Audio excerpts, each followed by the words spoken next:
There's a corner in Burlington, Vermont, where a chocolate Labrador has kept a silent vigil for 7 long years. Rain or shine, winter blizzard or summer heat, he sits and watches the road with patient eyes. The locals call him the Watcher. Tourists take pictures. Some people bring him food and water. Others try to take him home. But the loyal Labrador always returns to his spot. No one knows exactly what or who he's waiting for. Until now. The chocolate Labrador sat perfectly still at the corner of Maple and Oak Street. His brown eyes never left the road. Cars zoomed by, splashing through puddles left by the morning rain. People walked past, some stopping to look at him, others too busy with their own lives to notice. But the dog didn't move. He just waited. Mr. Jenkins flipped the open sign on his corner store and glanced at his watch. 4:30 p.m., right on time. He grabbed a blue plastic bowl from under the counter and filled it with fresh water. "Coming, Rusty," he called as he pushed open the door with his hip. The Labrador's ears perked up slightly at the sound of his name, but his eyes stayed fixed, on the road. Mr. Jenkins placed the water bowl next to him and patted his head gently. 7 years today, old boy," he said softly. "That's some kind of loyalty." Rusty took a quick drink, then resumed his position. His chocolate-colored coat had small patches of gray now, especially around his muzzle. But his eyes were still bright and alert, watching and waiting. A group of tourists stopped to take pictures. "What's with the dog?" one of them asked Mr. Jenkins. "That's Rusty, the Watcher," Mr. Jenkins explained. "Been sitting at this spot every day since 2018. Never misses a day. Gets here at 4:30 on the dot and stays until dark." "Is he a stray?" the tourist asked. "Not exactly," Mr. Jenkins said. "He belongs to the whole town now. We all look after him, but nobody can take him home. He always comes back here."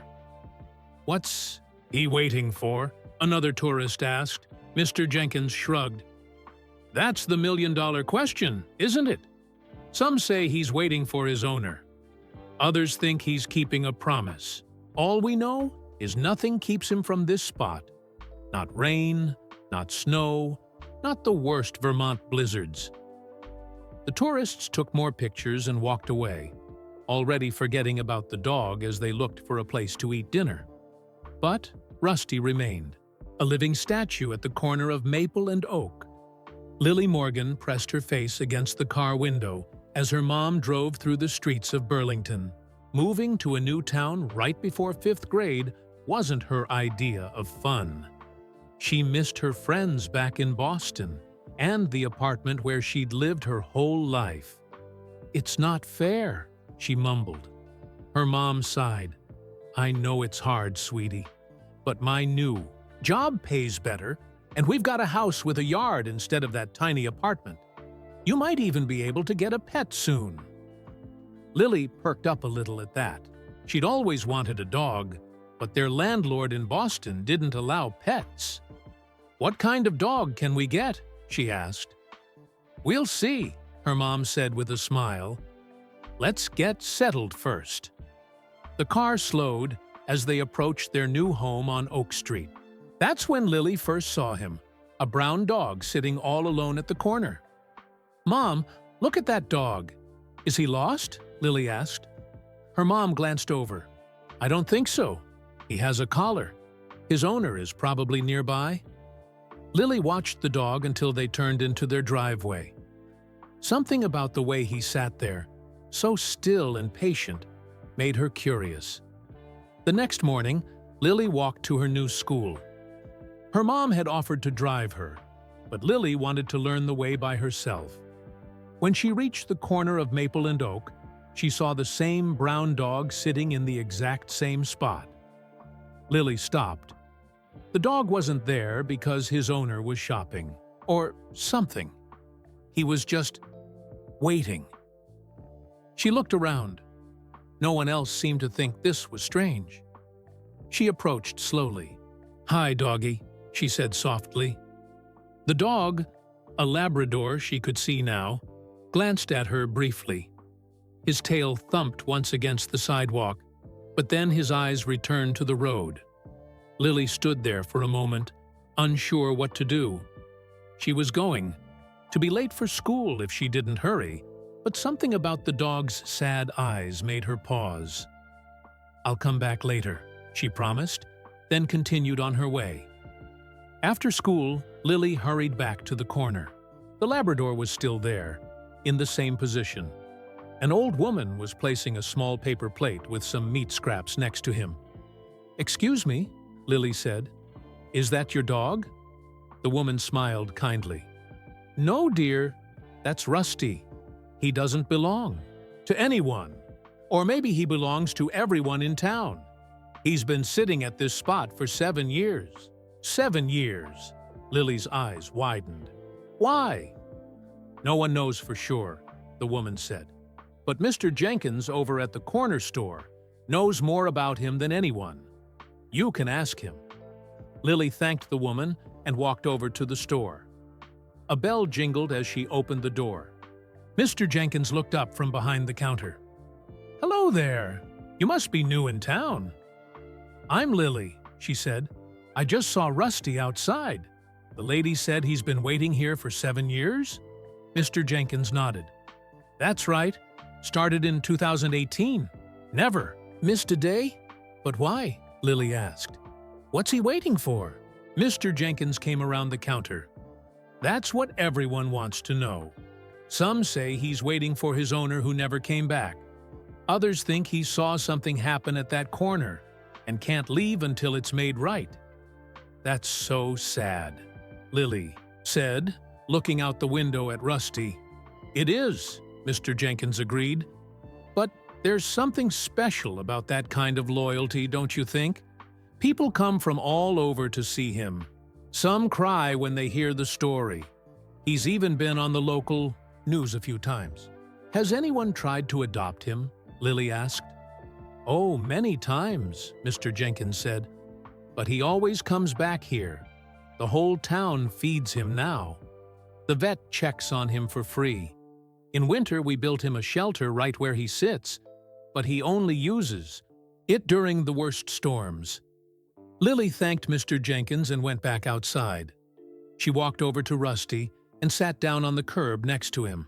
She didn't try to pet him or talk to him. She just sat there. Rusty glanced at her again. This time, his tail wagged a little more. They sat in silence as the afternoon turned to evening. Cars drove by. People walked past, some smiling at the sight of the girl and the dog sitting together. "I just moved here," Lily said finally. "I don't have any friends yet. Do you mind if I sit with you sometimes?" Rusty didn't answer, of course, but he shifted slightly, moving just an inch closer to her. When it started to get dark, Lily stood up. "I have to go home now. My mom will worry. But I'll come back tomorrow, okay?" She wasn't sure, but she thought Rusty's eyes followed her as she walked away. For the first time since moving to Burlington, Lily felt like she had somewhere to belong. Maybe the chocolate Labrador who had been waiting for 7 years needed a friend just as much as she did. As Lily reached her new house, she looked back, toward the corner.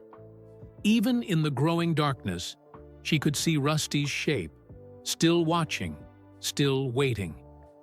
Whatever or whoever he was waiting for, Lily decided she would help him find it.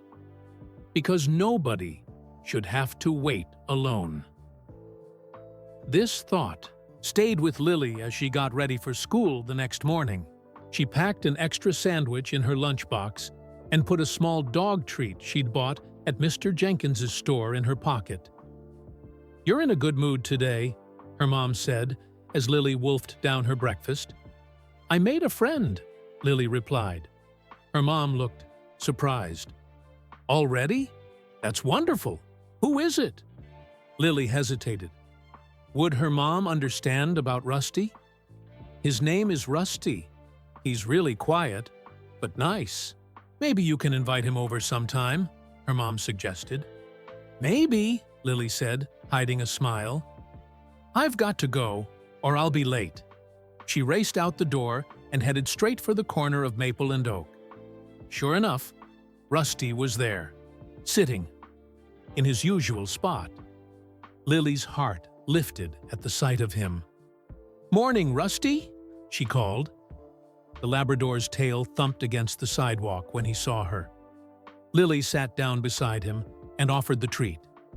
Rusty sniffed it, then took it gently from her hand. "I have to go to school now," she told him, "but I'll come back later, okay?" As she stood up, Lily noticed something she hadn't seen before. Around Rusty's neck was a faded red collar. It was nearly the same color as his chocolate fur, which was why she hadn't spotted it earlier. There was something hanging from it, a small metal tag. Lily was tempted to look at it right then, but she didn't want to scare Rusty by grabbing at his collar. "I'll check it after school," she promised herself. All day, Lily could hardly focus on her lessons.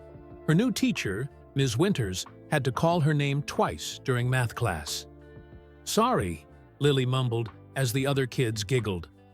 At lunch, she sat alone, until a boy with curly black hair and glasses plopped down across from her. "You're the new kid," he said. "I'm Zach." "I'm Lily," she replied. "Where'd you move from?" Zach asked, biting into an apple.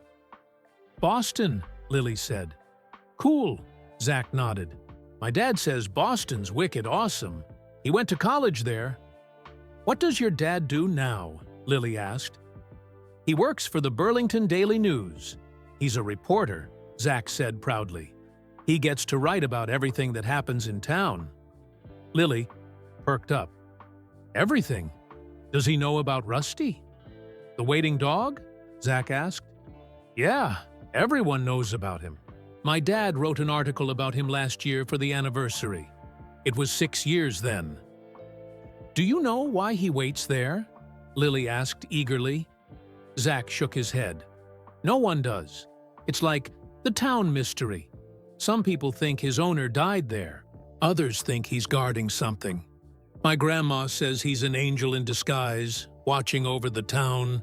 He rolled his eyes to show what he thought of that idea. "I'm going to find out," Lily declared. Zach looked interested. "How?" "I don't know yet, but I'm going to try." After school, Lily rushed back to the corner. It was only 3:15, still more than an hour before Rusty usually arrived, according to Mr. Jenkins. But to her surprise, Rusty was already there. "Hi, Rusty," she called, running up to him. The Labrador seemed happy to see her. This time, when she sat down, he moved closer so that his warm side pressed against her. "I brought you something," she said, pulling out the extra sandwich from her lunch. She unwrapped it and broke off a piece without the crusts. Rusty took it carefully from her hand. After he finished eating, Rusty put his head down on his paws. This was Lily's chance. Gently, she reached for the tag on his collar. "I just want to see, okay?" she said softly. "I'm not going to take it." Rusty didn't move as her fingers closed around the small metal disc. It was heart-shaped and badly scratched. Lily had to tilt it toward the sunlight to read the faded words. On one side it said Rusty in capital letters. On the other side was a phone number with a Vermont area code. The last 2 digits were almost completely worn away. Lily took out her notebook and carefully wrote down what she could see of the number. Maybe the tag could lead her to Rusty's owner. But when she looked more closely at the collar, she realized how old and worn it was. The collar had clearly been on Rusty for years, probably the entire 7 years he'd been waiting. She pulled out her phone and tried calling the number, filling in different possibilities for the last 2 digits. Most calls went to number not in service messages, One connected to a confused elderly woman who had never owned a dog. Another reached a car dealership. Lily sighed and put her phone away. It had been a long shot anyway. As the afternoon went on, more people stopped by to see Rusty. An old man in a plaid coat brought some beef jerky. A woman with 2 small children left a new water bowl. Everyone seemed to know and love the waiting Labrador. "How do you do it, Rusty?" Lily whispered. "How do you wait so long without giving up?" Rusty just watched the road, his eyes never resting for long on any of the passing cars. At dinner that night, Lily asked her mom about lost dogs. If a dog is lost, how would you find its owner? Her mom thought for a moment. Well, these days most dogs have microchips with their owner's information. A vet can scan for that. Lily's eyes widened. Really? So if Rusty has a microchip, we could find out who he belongs to? Who's Rusty? Her mom asked, confused. Lily took a deep breath and told her mom all about the chocolate Labrador, who had been waiting at the corner for 7 years. Her mom listened, quietly, a small frown forming between her eyebrows. "Honey," she said when Lily finished, "it sounds like this dog has been on his own for a long time. His owner might be gone. I don't want you to get your hopes up." "But what if they're not gone?" Lily insisted. "What if they just don't know where he is?" "We have to try, Mom." Her mom sighed. "Why don't we start by taking him to a vet to check for a microchip?" "But Lily!" She held up a hand when Lily started to cheer. "We're not bringing him home. Understand? Not unless there's absolutely no other option." "I understand," Lily said. But in her heart, she made another promise. She was going to find out why Rusty waited. She was going to solve the mystery that had puzzled the entire town for 7 years. The next day at school, she found Zach during recess. "I need your help," she said, "and maybe your dad's help too." Zach grinned. "Is this about the waiting dog?" Lily nodded. "I found something on his collar, a phone number, but it's too worn out to read completely. My dad might know people who could help," Zach said. "He knows everybody in town." "Great," Lily said, "because I think there's more to Rusty's story than anyone knows, and I'm going to find out what it is." The bell rang, ending recess. As they walked back to class, Zach said, "Let's meet at the corner after school. I'll ask my dad to come too." Lily could hardly concentrate for the rest of the day. When the final bell rang, she raced to her locker, grabbed her backpack, and hurried to the corner of Maple and Oak. Rusty was already in his spot, sitting tall and alert. His tail wagged when he saw Lily. "Hi, Rusty," she said, sitting next to him. "I'm going to help you, okay? I promise." A few minutes later, Zach arrived with a tall man wearing glasses and a leather messenger bag. "You must be Lily," the man said with a friendly smile. "I'm David Wilson, Zach's dad. He tells me you're interested in Rusty's story." "Yes, sir," Lily replied. "I found a phone number on his collar, but it's worn out." Mr. Wilson knelt down and held out his hand for Rusty to sniff. "May I?" he asked Lily, reaching toward the dog's collar. Lily nodded. "He doesn't mind. He let me check it yesterday." Mr. Wilson gently examined the tag. "You're right. These last digits are almost completely worn away. But this is definitely a Burlington area code."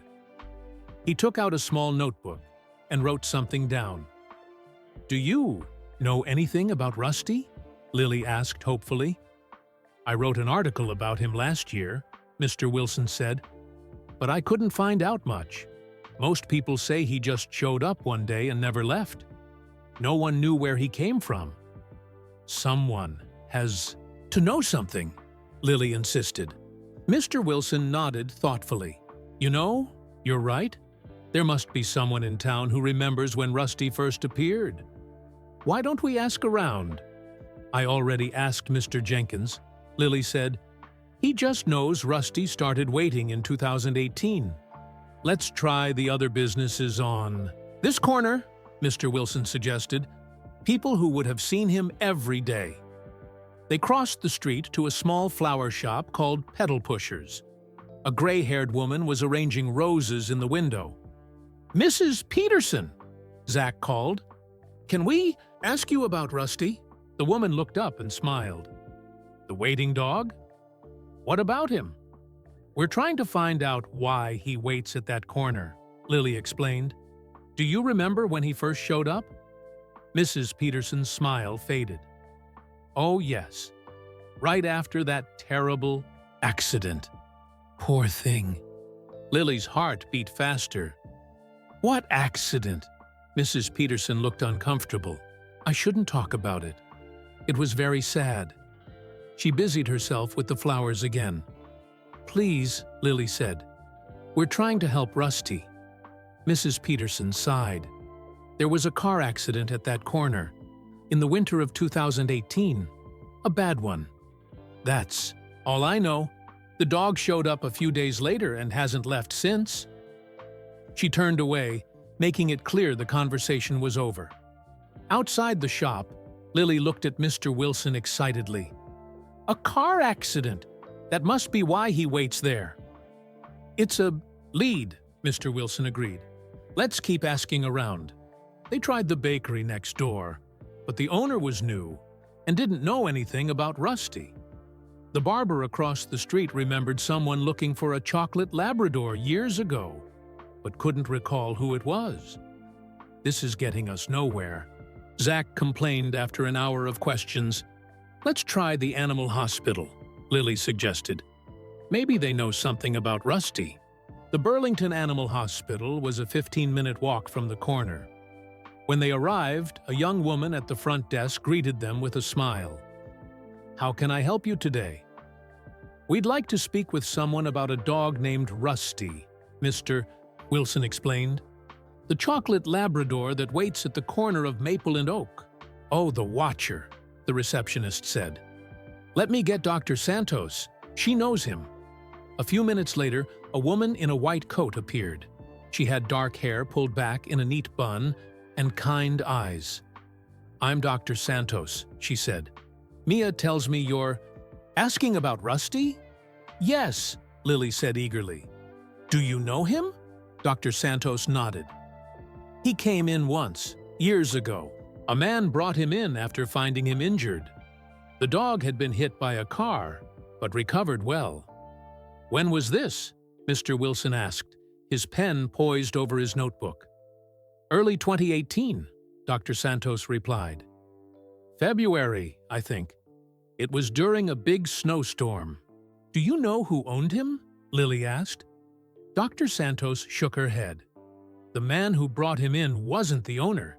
He found Rusty on the side of the road and brought him here. We treated his injuries and tried to find his owner, but he didn't. Have a collar then? And he wasn't microchipped?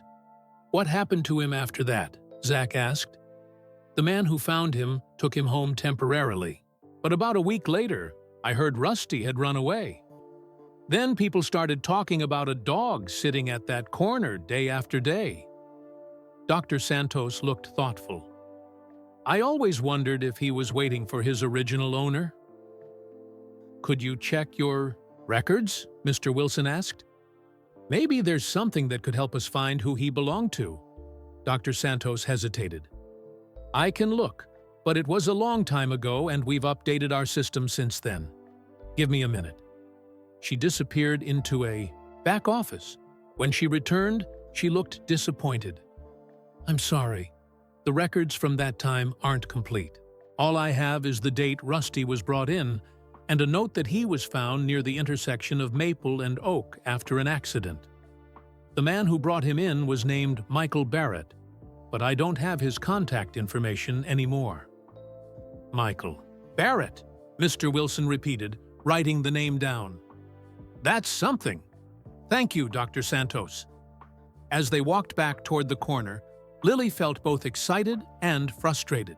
They had learned more about Rusty, but they still didn't know why he waited at that corner or who he was waiting for.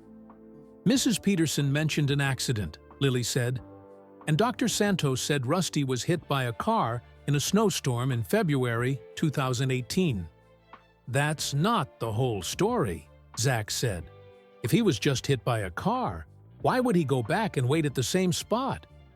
Maybe he's waiting for his owner, Lily suggested. Maybe his owner was in the accident too. Mr. Wilson was quiet, tapping his pen against his notebook. You know, the accident Mrs. Peterson mentioned, I think I remember hearing about a bad crash in early 2018. There were fatalities, if I recall correctly. What's fatalities? Lily asked. People died, Zach said quietly. Lily's stomach felt heavy. So Rusty might be waiting for someone who's never coming back? It's possible, Mr. Wilson admitted. But let's not jump to conclusions. I'll look into this Michael Barrett and see if I can find him. And I'll check the newspaper archives for stories about the accident. When they reached the corner, Rusty was still in his spot. The setting sun made his chocolate fur glow like copper. Lily sat down next to him and put her arm around his neck. We're going to figure this out, she promised. Even if it's sad, you deserve to know the truth. Mr. Wilson checked his watch. It's getting late. Why don't we meet at the library tomorrow after school? They have newspaper archives we can look through. As Lily walked home, her mind was full of questions.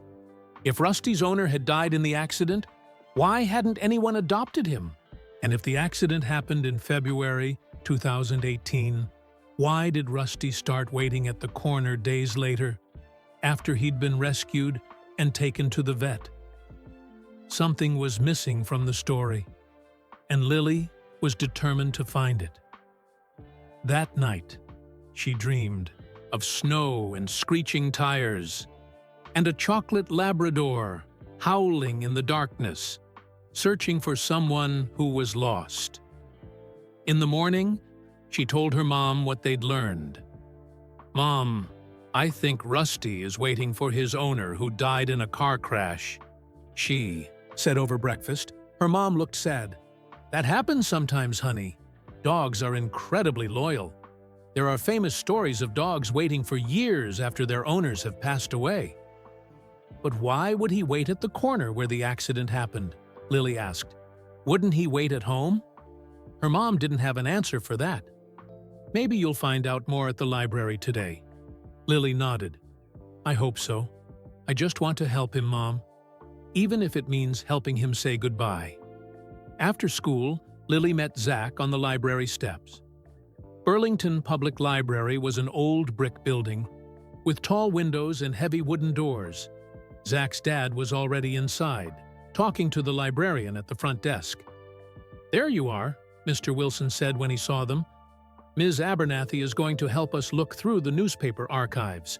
Ms. Abernathy was a thin woman with silver-rimmed glasses and a kind smile. Your dad tells me you're researching the Watcher, she said to Zach. We want to find out why he waits at that corner, Lily explained. A noble quest, Ms. Abernathy nodded. Follow me. She led them to a room at the back of the library. Inside were several computers and filing cabinets. Our newer archives are digital, she explained, sitting at one of the computers. Let's search for accidents at the intersection of Maple and Oak in early 2018. Her fingers flew over the keyboard.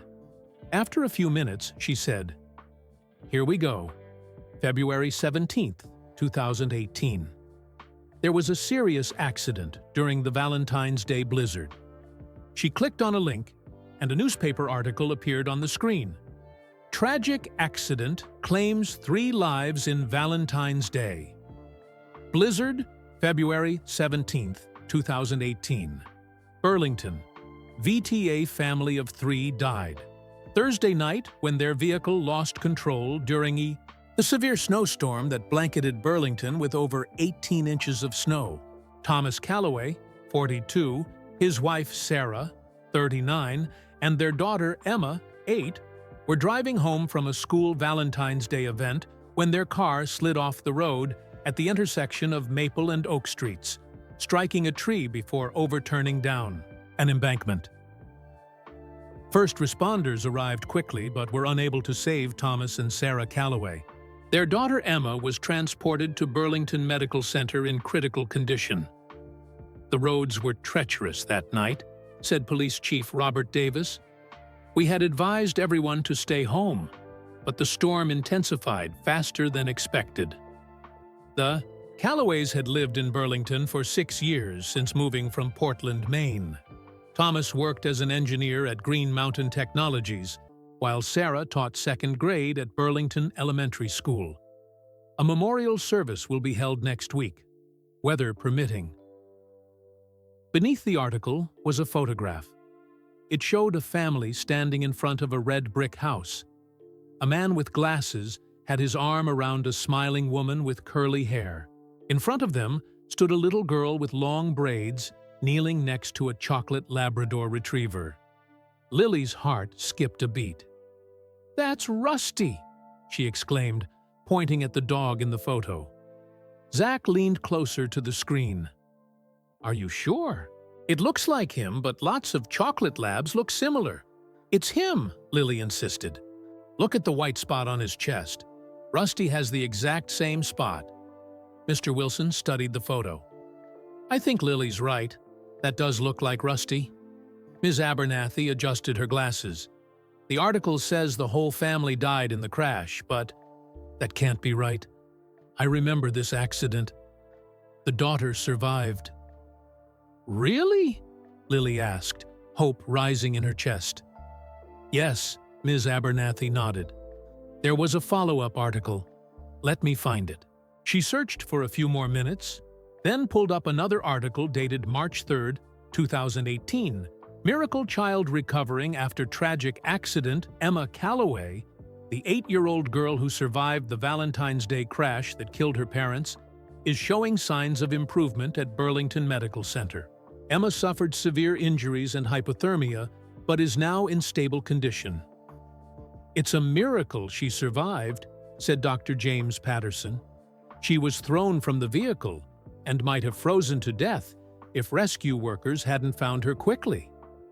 Emma's maternal grandparents have arrived from Seattle to be with her. They plan to take her back to Washington State once she is well enough to travel. "We're just thankful she's alive," said Robert Green, Emma's grandfather. "She has a long recovery ahead, but we'll be there every step of the way." Lily read the article twice. So Emma lived. But what happened to Rusty? Why wasn't he with her? "Let me check if there's anything else," Ms. Abernathy said, typing another search. She found one more brief article from April 2018. "Calloway home sold. Proceeds to fund daughter's care." The home of Thomas and Sarah Calloway, who died in a car accident, in February, has been sold. Emma Calloway, their daughter who survived the crash, is still recovering from her injuries in Seattle, where she now lives with her grandparents. Family friend Michael Barrett, who has been handling affairs in Burlington, stated that the proceeds from the home sale will go into a trust for Emma's care and education. "The Callaways were wonderful people," Barrett said.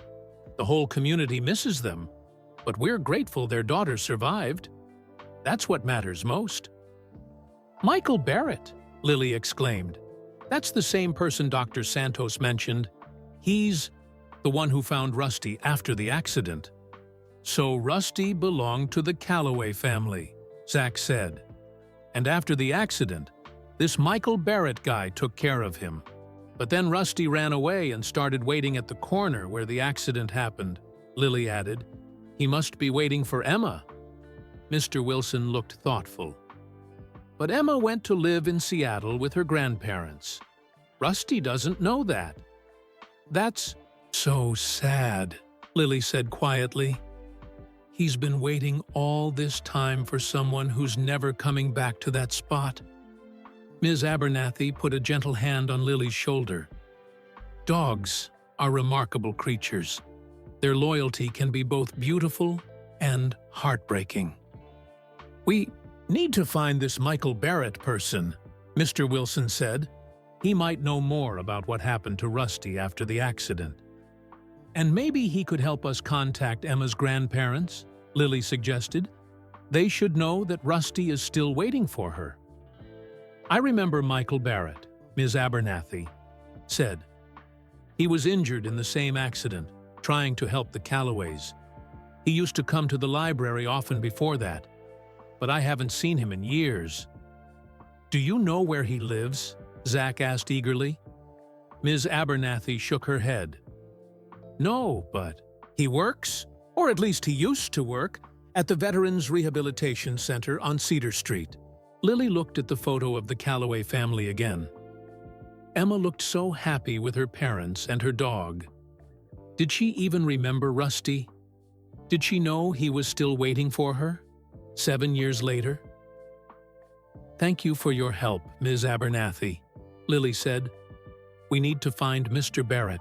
As they left the library, Lily felt a mix of sadness and determination. Now they knew why Rusty waited at that corner. But what could they do about it? Emma was across the country in Seattle. Rusty would never stop waiting unless someone helped him understand. "Let's go check on Rusty," Lily suggested. "Then tomorrow we can try to find Michael Barrett." When they reached the corner, Rusty was still in his spot. But now, when Lily looked at him, she saw not just a loyal dog, but a guardian of memories, waiting at the last place he had seen the family he loved. "We know, Rusty," she whispered, sitting beside him. "We know who you're waiting for now." Next day was Saturday. Lily's mom had agreed to drive her and Zach to the Veterans Rehabilitation Center to look for Michael Barrett. But first, Lily wanted to visit Rusty. The morning was chilly, with dark clouds threatening rain. Lily wrapped her scarf tighter as she walked to the corner of Maple and Oak. When she arrived, she was surprised to see Rusty wasn't alone. A man in a wheelchair sat across the street, watching the dog.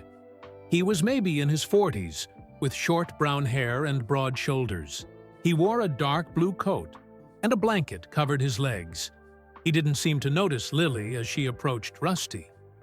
"Hi, Rusty," Lily said, kneeling down to pet the Labrador. Rusty's tail wagged, but his eyes kept darting to the man in the wheelchair. Lily looked over at the man. He was just sitting there, watching. Not taking pictures like the tourists did. Not trying to feed Rusty or pet him. Just watching with a sad expression. Lily wondered if she should talk to him. Could he be Michael Barrett? As she was trying to decide what to do, the man checked his watch, then turned his wheelchair and began to roll away. A few drops of rain began to fall. The man moved faster, heading down Oak Street. Before Lily could think twice, she gave Rusty a quick pat and said, "I'll be right back." She followed the man, keeping a safe distance. The rain started falling harder. The man in the wheelchair stopped under an awning and pulled up his coat collar. Then he continued down the street, turning at Cedar Avenue. Lily stayed behind him, getting wetter by the minute. The man finally stopped at a small apartment building with a wheelchair ramp. He took out a key, unlocked the door, and wheeled himself inside. Lily stood across the street, rain dripping from her hair. She hadn't brought an umbrella. She was about to cross the street when someone grabbed her arm. "What are you doing?" Zach demanded, appearing beside her with an umbrella. "I've been looking everywhere for you." "How did you find me?" Lily asked, surprised. "I went to the corner, but you weren't there. Mr. Jenkins said he saw you following some guy in a wheelchair." "Lily, that's crazy. You can't just follow strangers." Lily pointed to the apartment building. "I think that might be Michael Barrett. He was watching Rusty." Zach frowned. "So? That doesn't mean you should follow him home." What if he's dangerous? He didn't seem dangerous, Lily said. He seemed sad. Still, you shouldn't follow people. Let's go back to Rusty. Your mom is meeting us at the corner, remember? Lily knew Zach was right. Following the man had been impulsive and maybe a little foolish, but she couldn't shake the feeling that he was important to Rusty's story. When they got back to the corner, Rusty was huddled against the building, trying to stay dry. Lily's mom was already there, waiting in her car. "There you are," she called, rolling down the window. "I was getting worried. You're soaked." "Sorry, Mom," Lily said, climbing into the back seat with Zach. "We got sidetracked." "Lily followed some guy in a wheelchair," Zach said, giving her a look. Lily's mom turned around, eyes wide. "You did what?" "I think it might have been Michael." "Barrett," Lily explained quickly. "The man who found Rusty after the accident. He was watching Rusty from across the street." Her mom's expression softened slightly, but she still looked concerned. "Lily, you can't follow people you don't know. It's not safe." "I know," Lily admitted. "But now I know where he lives. It's that apartment building on Cedar Avenue with the wheelchair ramp." Her mom sighed. "Let's stick to our original plan. We'll go to the Veterans Rehabilitation Center and ask about Michael Barrett properly." "Okay?" Lily nodded, though she couldn't help glancing back at Rusty as they drove away. The Labrador was still watching the road, rain soaking his chocolate fur. The Veterans Rehabilitation Center was a large brick building with American flags flanking the entrance. Inside, the lobby was bright and clean, with motivational posters on the walls and comfortable chairs arranged in small groups. A woman at the reception desk smiled as they approached. "Can I help you?" "We're looking for Michael Barrett." "Lily Z," Mom explained. "We were told he works here." The receptionist's smile faded slightly. "May I ask what this is regarding?" "It's about a dog," Lily said before her mom could answer. "A chocolate Labrador named Rusty." Something flickered in the receptionist's eyes. Recognition, maybe. "I see. Mr. Barrett is with a patient right now. If you'd like to wait, he should be available in about 20 minutes. "We'll wait," Lily's mom said, guiding Lily and Zach to a seating area. Lily could hardly sit still. They were going to meet Michael Barrett, the man who had found Rusty after the accident, the man who might know the whole story. After what seemed like forever, a door opened, and a man in a wheelchair rolled out. It was the same man Lily had seen watching Rusty. "Mr. Barrett," the receptionist called. "These people would like to speak with you. It's about Rusty." The man froze. His eyes found Lily's, and she saw a flash of recognition. He had noticed her at the corner, after all. "Hello," Lily's mom said, standing up. "I'm Karen Morgan. This is my daughter Lily and her friend Zach. We wanted to ask you about a chocolate Labrador that waits at the corner of Maple and Oak." Michael Barrett's face was unreadable. "Why?" "Because he's been waiting for 7 years," Lily said, "and we want to help him." "You can't help him," Michael said flatly. "No one can." "But we know about the Callaways," Lily pressed on. "We know Rusty belonged to them. We know about the accident." Michael's hands tightened on the wheels of his chair. "You don't know anything," he said quietly. "Please," Lily begged. "Rusty deserves to be happy. I just want to help him." For a long moment, Michael stared at her. Then his shoulders sagged. "Not here," he said finally. "Meet me at Riverside Park in an hour. I'll tell you what I know." As they left the center, Lily could hardly contain her excitement. Finally, they were going to learn the whole truth. "I told you he wasn't dangerous," she said to Zach. "We still don't know that," Zach replied. "He seemed pretty intense." "He's just sad," Lily insisted. And I think he knows more about Rusty than anyone else. An hour later, they sat on a bench in Riverside Park, watching the rain fall on the water. Lily spotted Michael Barrett rolling along the path toward them, a rain jacket pulled tight around his shoulders. "Thank you for coming," Lily's mom said as he approached. Michael nodded. His eyes were tired and wary. "You said you wanted to know about Rusty," he said. "Why?" "Because he's been waiting so long," Lily answered. "I want to know why." Michael took a deep breath. "That dog saved my life," he said finally. "But he doesn't belong to me." "He belonged to the Callaways," Lily said. Michael looked surprised.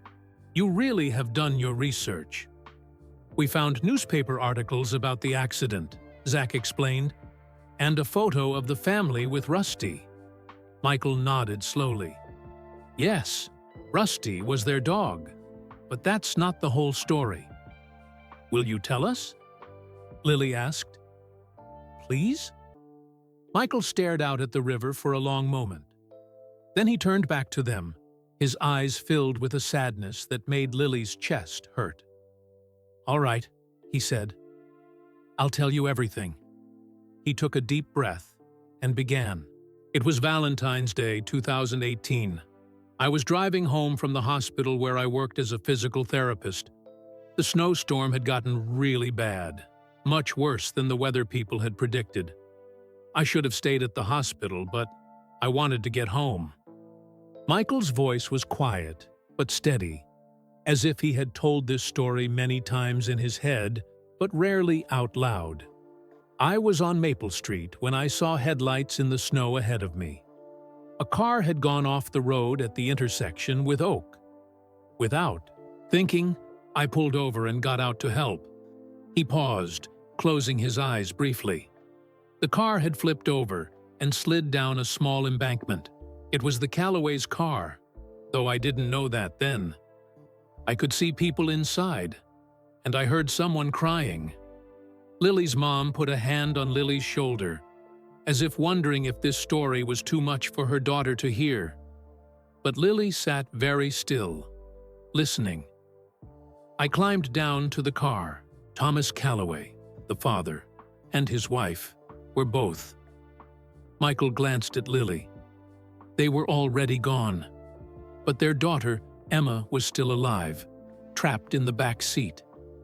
I managed to get her out through a broken window. Michael's hands gripped the wheels of his chair tightly. I didn't see the dog at first. I was focused on getting Emma to safety. She was unconscious, but breathing. I was carrying her up the embankment when I heard a loud noise. The car's gas tank.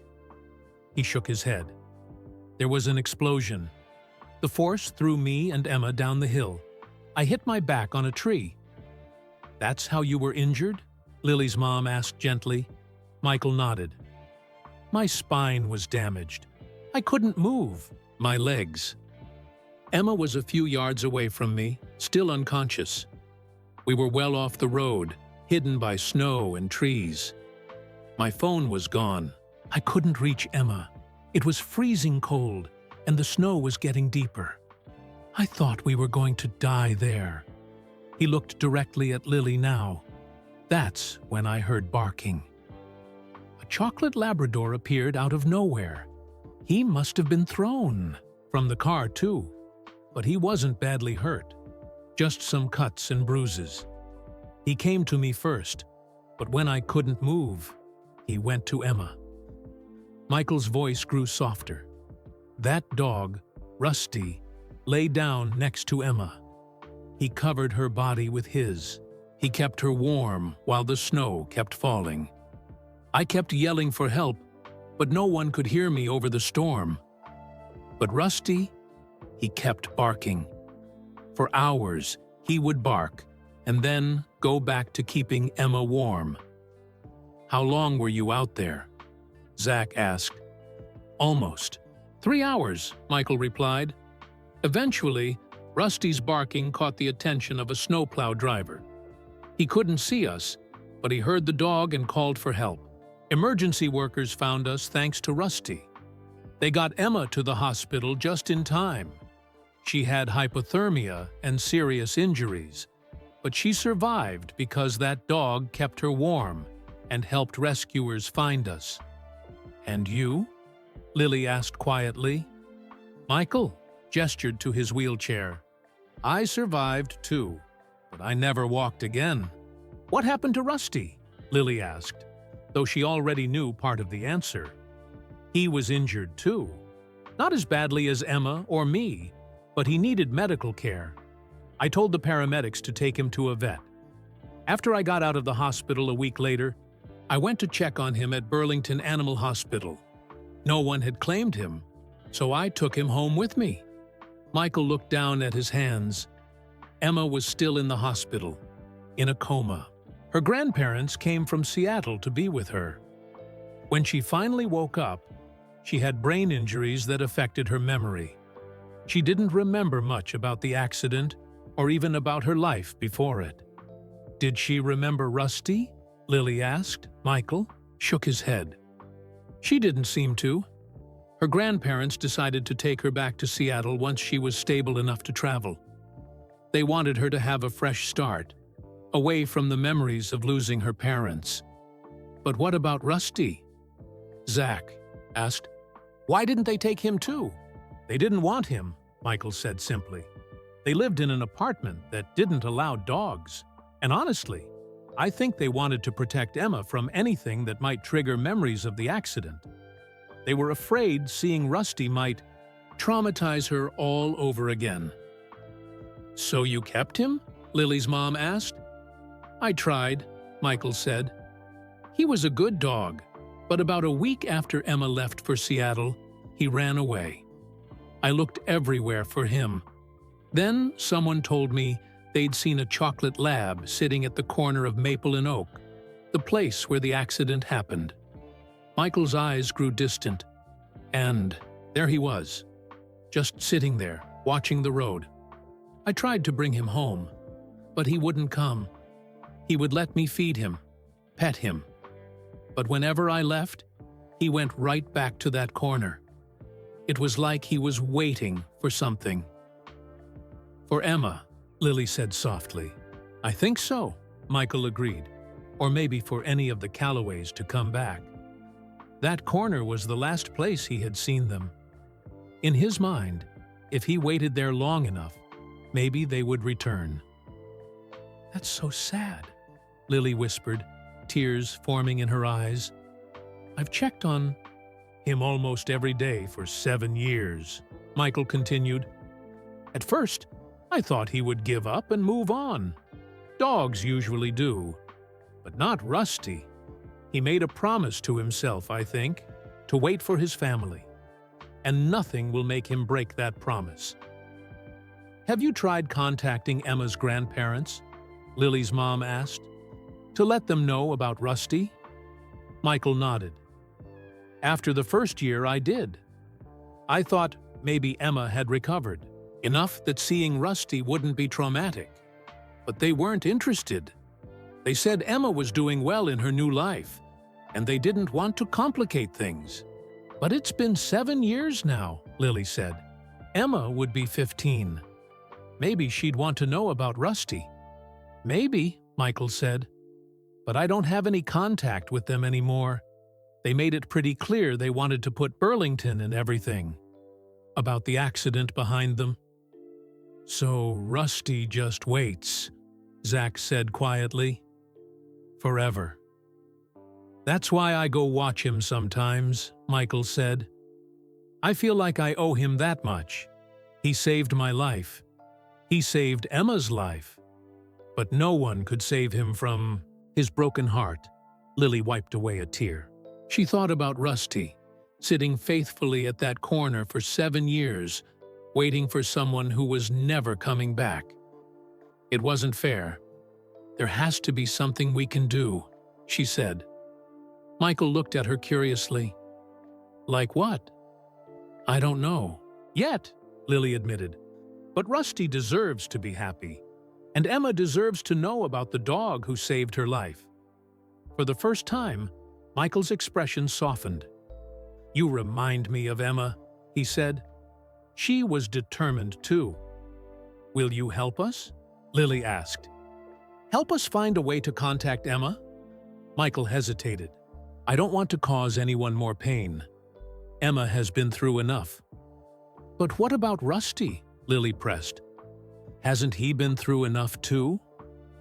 Michael looked back at the river, where raindrops made tiny circles on the surface of the water. Finally, he nodded. "All right," he said. "I'll help you."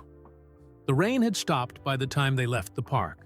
Michael invited them to his apartment, the same building Lily had followed him to earlier. "I have some photos and contact information there," he explained. "Things I've kept from that time." His apartment was on the first floor, a neat, simple space with wheelchair-accessible counters and wide doorways. The walls were decorated with framed nature photographs, and a bookshelf filled with medical texts stood against one wall. "Make yourselves comfortable," Michael said, wheeling himself to a desk in the corner. He opened a drawer and pulled out a manila folder. "These are the things I've saved about the Callaways and Rusty." He spread the contents on the coffee table.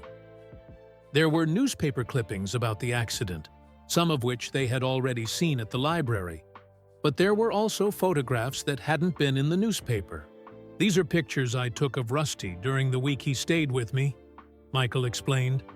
Lily picked up one photo showing Rusty lying on a dog bed, his eyes sad and watchful. Another showed him standing at a window, as if looking for someone. "He never settled in," Michael said. "It was like he was always waiting, even then." Michael pulled out another photo, this one of Emma in a hospital bed, bandages around her head. Her eyes were open, but they looked confused and distant. "This was after she woke up from the coma," Michael said. "She had what doctors call a traumatic brain injury. It affected her memory and her understanding of what had happened." "Did she know her parents had died?" Lily asked quietly. Michael nodded. Her grandparents told her. She understood, but it was almost like she was hearing about strangers. The doctors said that was her brain's way of protecting her from the trauma. "Did you tell her about Rusty?" Zach asked. "I tried," Michael said. "I showed her pictures of him, but she didn't remember him. Not then, anyway. The doctors said memories might come back over time, but her grandparents..." He sighed. "They wanted to start fresh. They thought it would be easier for Emma to heal if she didn't have constant reminders of what she'd lost. So, they took her away," Lily said. "They did what they thought was best," Michael replied. "Robert and Martha Green. They were good people, just trying to protect their granddaughter." He pulled out a business card. This was Robert Green's card. He was a retired lawyer. "This is the last contact information I had for them, but it's 7 years old now." Lily's mom took the card. "We could try to find them through social media or public records." "I've tried over the years," Michael admitted. "They changed their number. I think they must have moved too. The last letter I sent was returned." "Why did you keep trying to contact them?" Lily asked. Michael was quiet for a moment. "Because I made a promise too," he said finally. "Not just to Rusty, but to myself. If it weren't for that dog, Emma and I would have died in that snow. I owe him everything. And I thought, I hoped that someday Emma might remember him, might want to know about the dog that saved her life." He pulled out one more item from the folder, a small, worn notebook. "This was Emma's," he said. "The police found it in the wreckage of the car. They gave it to me to pass along to her grandparents, but in all the confusion, I never did. It's just a child's diary, but I thought someday she might want it back."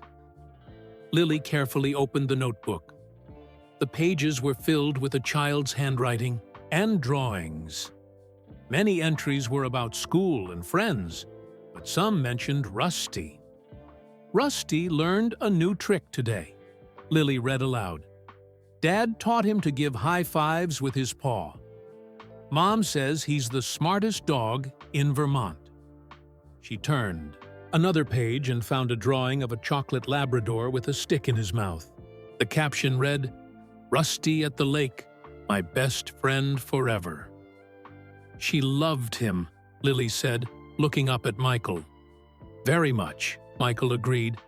That's why I could never understand how he wasn't a part of her recovery.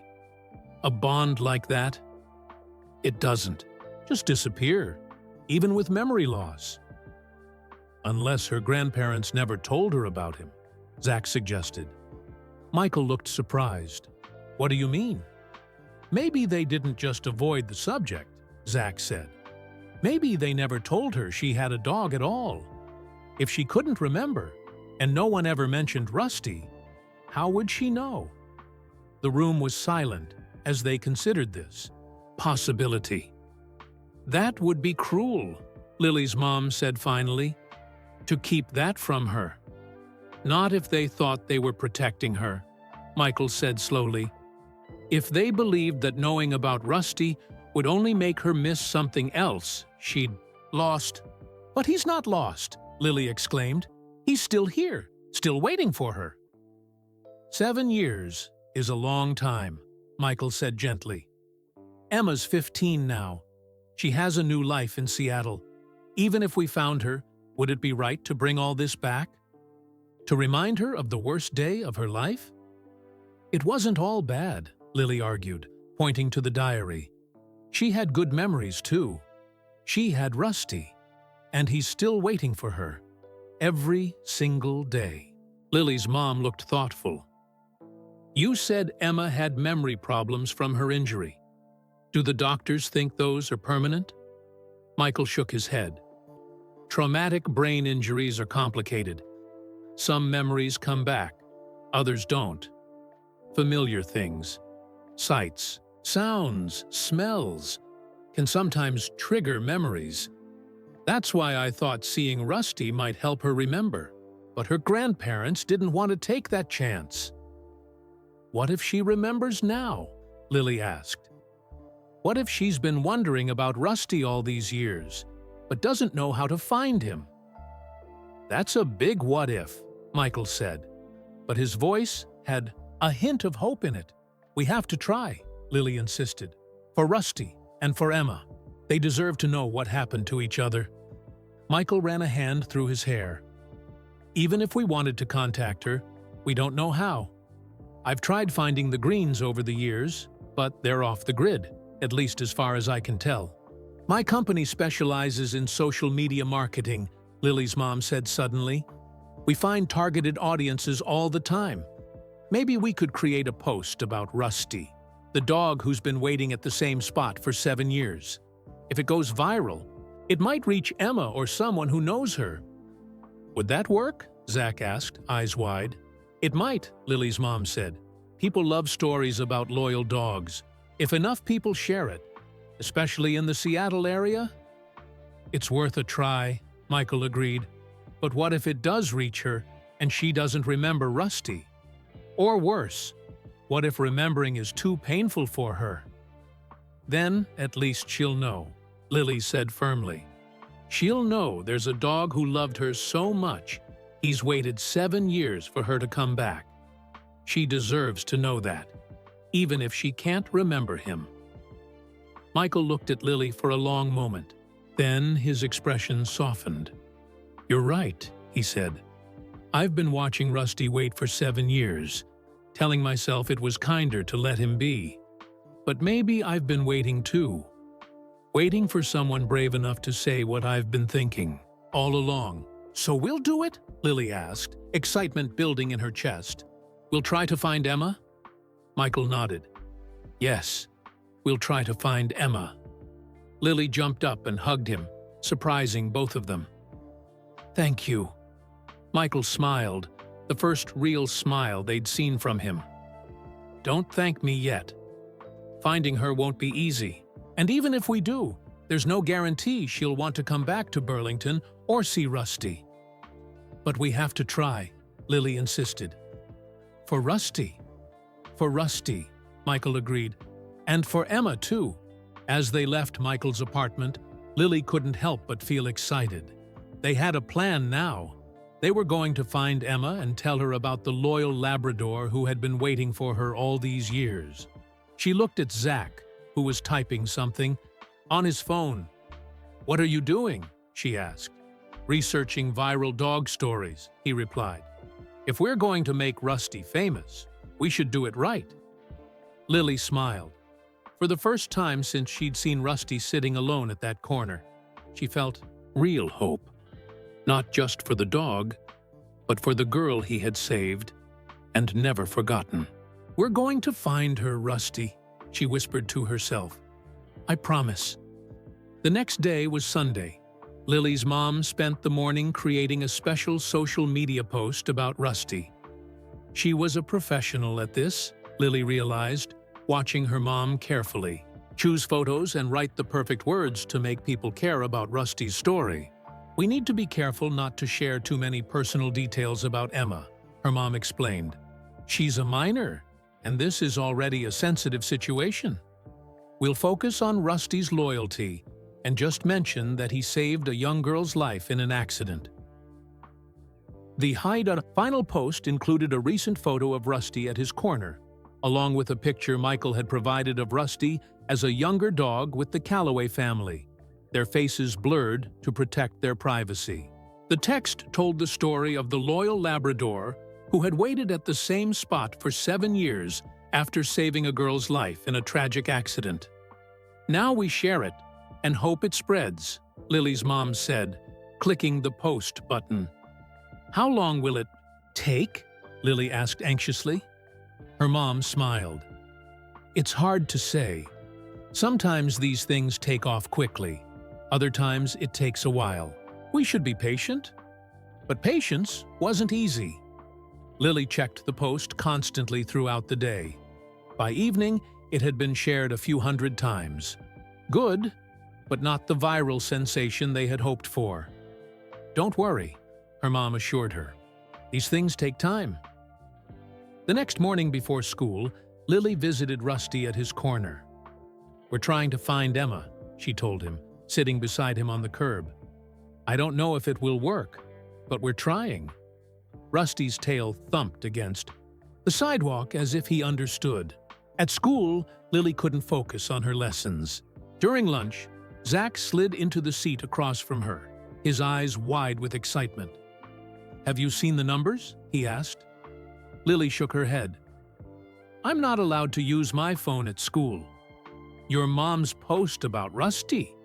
It's blowing up." A big pet rescue site shared it last night, and now it's everywhere. Lily's heart raced. "Really? How many shares?" "Thousands. And people are commenting from all over the country. Some news websites picked it up too." Sure enough, when Lily checked her mom's post after school, she was amazed to see the numbers. Over 50,000 shares. Comments poured in from people touched by Rusty's loyalty. "This is amazing," she told her mom when she got home. "It's just the beginning," her mom replied. A reporter from the Burlington Daily News called. Zach's dad gave them the tip. They want to do a feature story on Rusty, and a pet magazine wants photos for their website. "Do you think Emma will see it?" Lily asked. "If not Emma, maybe someone who knows her," her mom said. "The more people who share the story, the better our chances." Over the next few days, Rusty's story spread even further. A national morning show mentioned it. People started visiting Burlington just to see the famous waiting dog. Mr. Jenkins said his corner store had never been so busy. "Folks come from miles around to see Rusty," he told Lily when she stopped by after school. "They all want to know if his girl has been found yet." A week after the original post, Lily's mom received a message that made her gasp. "What is it?" Lily asked, looking up from her homework. It's from a nurse at a rehabilitation center in Seattle, her mom said, her voice trembling slightly. She says she recognized Emma from our story. Lily jumped up. Really? Did she tell Emma about Rusty? Her mom read more of the message. She says Emma is still receiving therapy there for her injuries. The nurse showed her the story about Rusty, but... Her mom's voice trailed off. But what? Lily demanded. Emma doesn't remember having a dog, her mom said quietly. Her brain injury from the crash left her with memory gaps, and her grandparents never told her about Rusty. Lily sat down hard. They never told her? How could they do that? The nurse says they've been very protective of Emma. They've worked hard to help her build a new life without the trauma of losing her parents. They didn't want her to face more loss. But Rusty isn't lost, Lily insisted. He's right here, waiting for her. I know, honey, her mom said, but her grandparents make the decisions for her. And according to the nurse, they don't want Emma contacted about the accident. Lily felt tears of frustration burning in her eyes. So we did all this for nothing? Rusty will just keep waiting forever? Her mom put an arm around her shoulders. I didn't say that. The nurse thinks seeing Rusty might actually help Emma recover some memories. She's going to talk to Emma's doctors about it. But if her grandparents don't want her to know, let's not give up yet, her mom said. The nurse promised to keep us updated. That evening, they met with Michael and Zach at Michael's apartment to share the news. Michael wasn't surprised that Emma didn't remember Rusty. Brain injuries are unpredictable, he explained. Some memories come back over time, others never do. But familiar things, sights, sounds, smells, can sometimes trigger recall. So if she saw Rusty in person, Lily began. It might help her remember, Michael finished. But it's a big might, and her grandparents would have to agree to bring her here. Which they won't, Zach said gloomily. We don't know that for sure, Lily's mom said. Let's wait to hear back from the nurse. Waiting was torture. Lily visited Rusty every day, telling him about their progress. Sometimes she imagined she saw understanding in his brown eyes, as if he knew they were trying to find his girl. 3 days later, Lily's mom received another message from the nurse in Seattle. The nurse showed the story to Emma's doctors, she told Lily excitedly. They think seeing Rusty might actually help Emma's recovery. They're talking to her grandparents about it. And? Lily asked, hardly daring to hope. The grandparents said, no, at first, her mom admitted. They don't want to reopen old wounds, but the doctors are suggesting that this could be therapeutic for Emma. They're still discussing it. More days passed with no news. The media attention around Rusty began to fade, though people still came to see him. Lily started to worry that nothing would change, that Rusty would keep waiting, and Emma would never know why. Then, 2 weeks after their original post, Lily's mom received a phone call that changed everything. That was the nurse in Seattle, she said, her face glowing with excitement as she hung up. Emma's grandparents have agreed to bring her to Vermont, just for 1 day, to see Rusty. Really? Lily shrieked. When? This weekend, her mom replied. They're flying in on Saturday morning and leaving Sunday. The nurse says they're still nervous about it, but Emma's doctors convinced them it might help her. Lily couldn't believe it. After 7 years of waiting, Rusty was finally going to see Emma again. We have to tell Michael, she exclaimed. Already, texted him, her mom said. He's as shocked as we are. That afternoon, Lily ran all the way to Rusty's corner. The Labrador was in his usual spot, watching the road with patient eyes.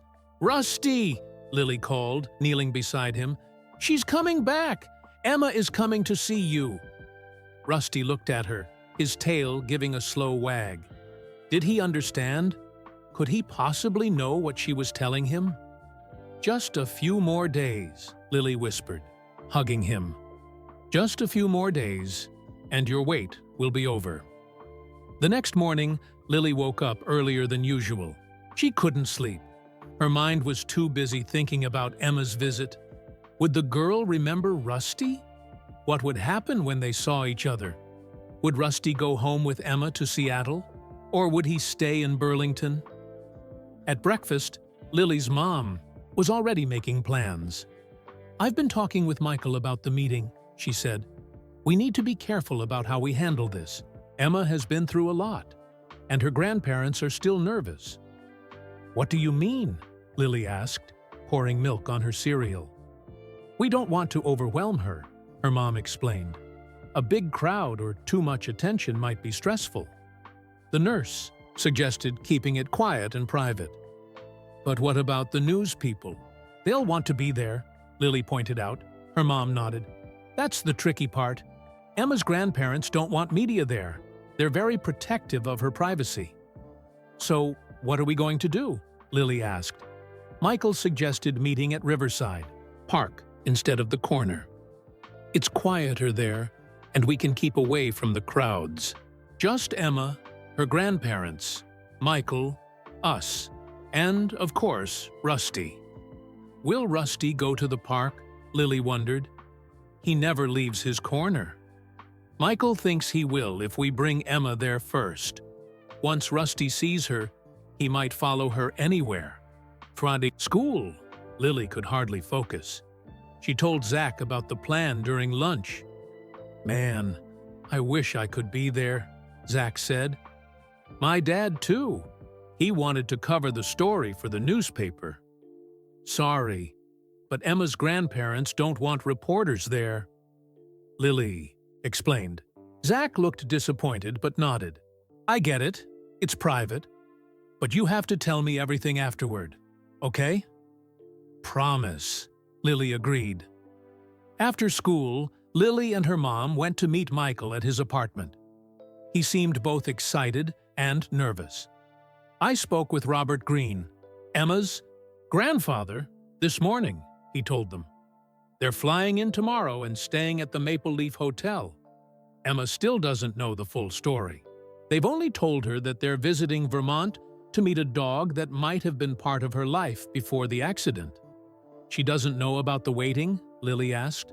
Michael shook his head. "They're being cautious. They don't want to build up expectations in case she doesn't remember Rusty." "Have they shown her pictures of him?" Lily's mom asked.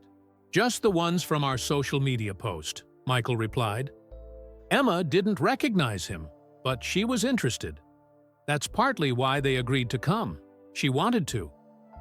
"That's a good sign, right?" Lily said hopefully. "It could be," Michael agreed. The brain is mysterious. Sometimes seeing someone or something in person can trigger memories when photos don't. They spent the next hour making plans for Saturday's meeting. Michael would pick up Rusty from his corner and bring him to Riverside Park. Lily and her mom would meet Emma and her grandparents at their hotel and walk with them to the park. "Remember," Michael cautioned, "this might not have a storybook ending. Emma might not remember Rusty at all. We have to be prepared for that possibility." "But what will happen to Rusty if she doesn't remember him?" Lily asked. Michael sighed. "I don't know. Maybe nothing will change, or maybe seeing her will give him some kind of closure, even if she doesn't remember him." Lily couldn't accept that. In her heart, she believed Rusty and Emma would recognize each other. How could they not? Their bond had been so strong that Rusty had waited for 7 years. That kind of connection couldn't just disappear, could it? Friday dragged by slowly. After school, Lily went to Rusty's corner as usual. The Labrador seemed the same as always, watching the road with patient eyes. "Tomorrow's the big day," Lily told him, sitting beside him. "Emma is coming back." Rusty's ears perked up at the name, or maybe Lily just imagined it. She took out Emma's diary, which Michael had let her borrow. "Listen to this," she said, opening to a page she had marked. "Today, we took Rusty to the lake. He swam out to get Dad's fishing lure when it got stuck. Mom says he's the best fishing partner ever. Lily turned to another page. I had a bad dream last night. Rusty heard me crying and came to sleep on my bed. His fur was warm, and I wasn't scared anymore. She read entry after entry, stories of a girl and her dog living an ordinary, happy life before tragedy struck. Did Emma remember any of these moments? Would seeing Rusty bring them back? Saturday. Morning arrived bright and clear. Lily's mom had laid out Lily's best clothes, a blue dress and shiny shoes. "It's not a fancy occasion, Mom," Lily protested. "I know, but it's important," her mom replied. "And I want us to make a good impression on Emma's grandparents." As they drove to the Maple Leaf Hotel, Lily's stomach was full of butterflies. What would Emma be like? Would she be friendly? Would she care about Rusty as much as Lily did? The hotel lobby was quiet when they arrived. Michael was already there, sitting in his wheelchair by the front desk. He looked more nervous than Lily had ever seen him. "They're on their way down," he said when he saw them. Room service was late with their breakfast. A minute later, the elevator doors opened. An older couple stepped out, followed by a teenage girl. Emma Calloway looked nothing like the little girl in the newspaper photo. She was taller, of course, and her hair was shorter now, cut in a stylish bob instead of the long braids she'd had as a child.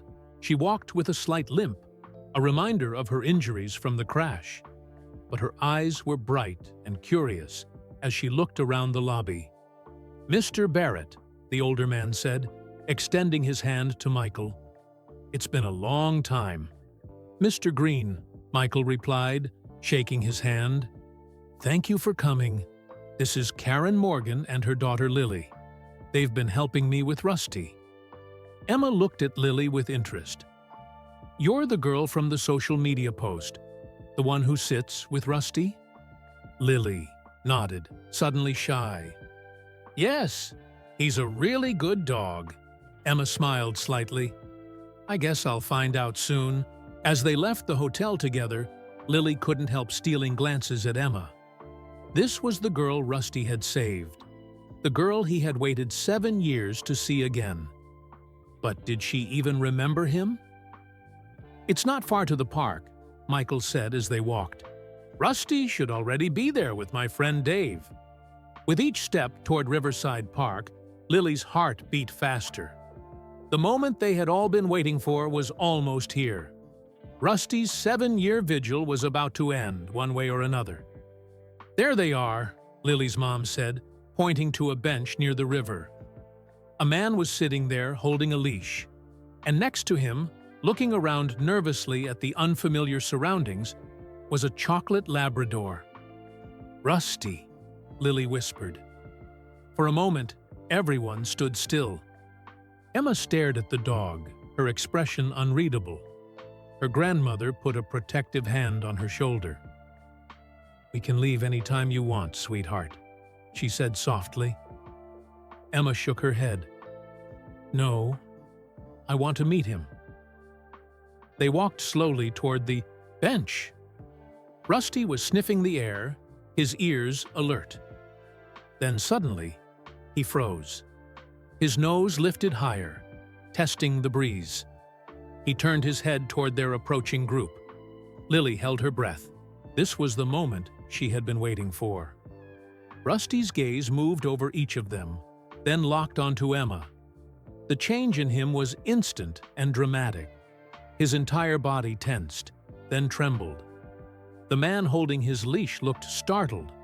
"Whoa, easy, boy," he said. But Rusty wasn't listening. With a single powerful lunge, Rusty pulled free of the leash and bounded toward them. Emma's grandparents moved protectively in front of her, but Rusty swerved around them with the grace of a much younger dog. He skidded to a stop right in front of Emma, his tail wagging so hard his whole body shook.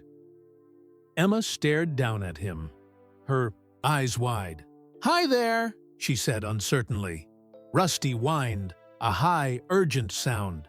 He circled Emma once, sniffing her, then sat directly in front of her, looking up with an intensity that made Lily's chest hurt. "He remembers you," Michael said quietly. Emma knelt down slowly, her movements careful due to her old injuries. She reached out a hesitant hand. Rusty leaned forward and sniffed her fingers, then licked them once. "He's friendly," Emma said, looking up at her grandparents with a small smile. "He's been waiting for you for 7 years," Lily blurted out, unable to contain herself any longer. Emma's grandfather shot Lily a warning look, but Emma seemed more curious than upset.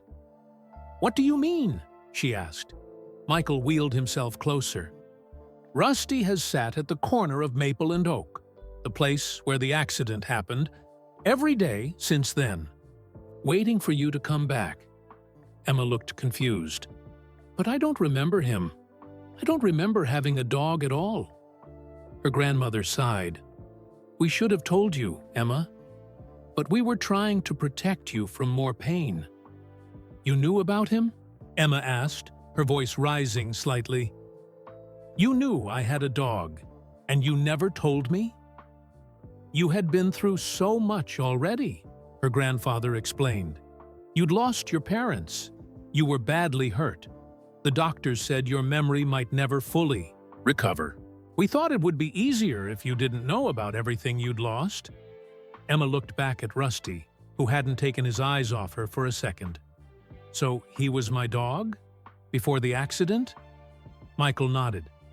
"He was. And he saved your life that night. Mine too." Slowly, carefully, Michael told Emma the story of the accident. How Rusty had kept her warm in the snow. How his barking had brought rescuers to find them. As he spoke, Emma continued to pet Rusty, her movements becoming more natural, more comfortable. "I don't remember any of it," she said when Michael finished. "Not the accident, not Rusty, not even much about my parents. The doctors say some memories might never come back." "I'm so sorry," Lily said, sitting down on the grass beside them. Emma shrugged, a gesture that seemed too old for her 15 years. "You can't miss what you don't remember, I guess." But as she said it, her hand never stopped moving through Rusty's fur. And Rusty never stopped watching her face, as if searching for a sign of recognition. Emma's grandmother opened her purse and took out a tissue, dabbing at her eyes. "We really did think we were doing what was best for you, Emma. The doctors said familiar things might trigger traumatic memories. We were afraid seeing Rusty would bring back the accident. But it hasn't," Emma said. "I still don't remember him." She looked at the dog with a mixture of sadness and curiosity. "It doesn't seem fair. He remembers me, but I don't remember him at all." Lily reached into her backpack and pulled out Emma's diary. "Maybe this will help. It's your old diary. Michael found it after the accident." Emma took the small notebook, turning it over in her hands. "My handwriting," she said, recognizing it immediately.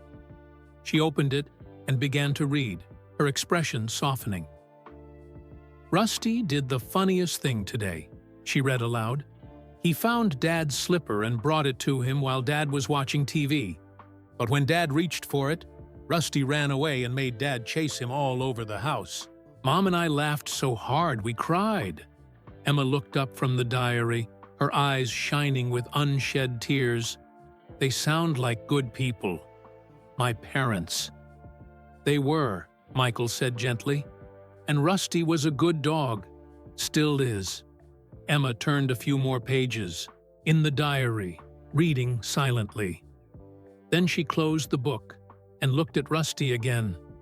The Labrador had settled beside her, his head resting against her leg. "He feels familiar," she said softly. "Not like I remember him, exactly, but like he belongs with me."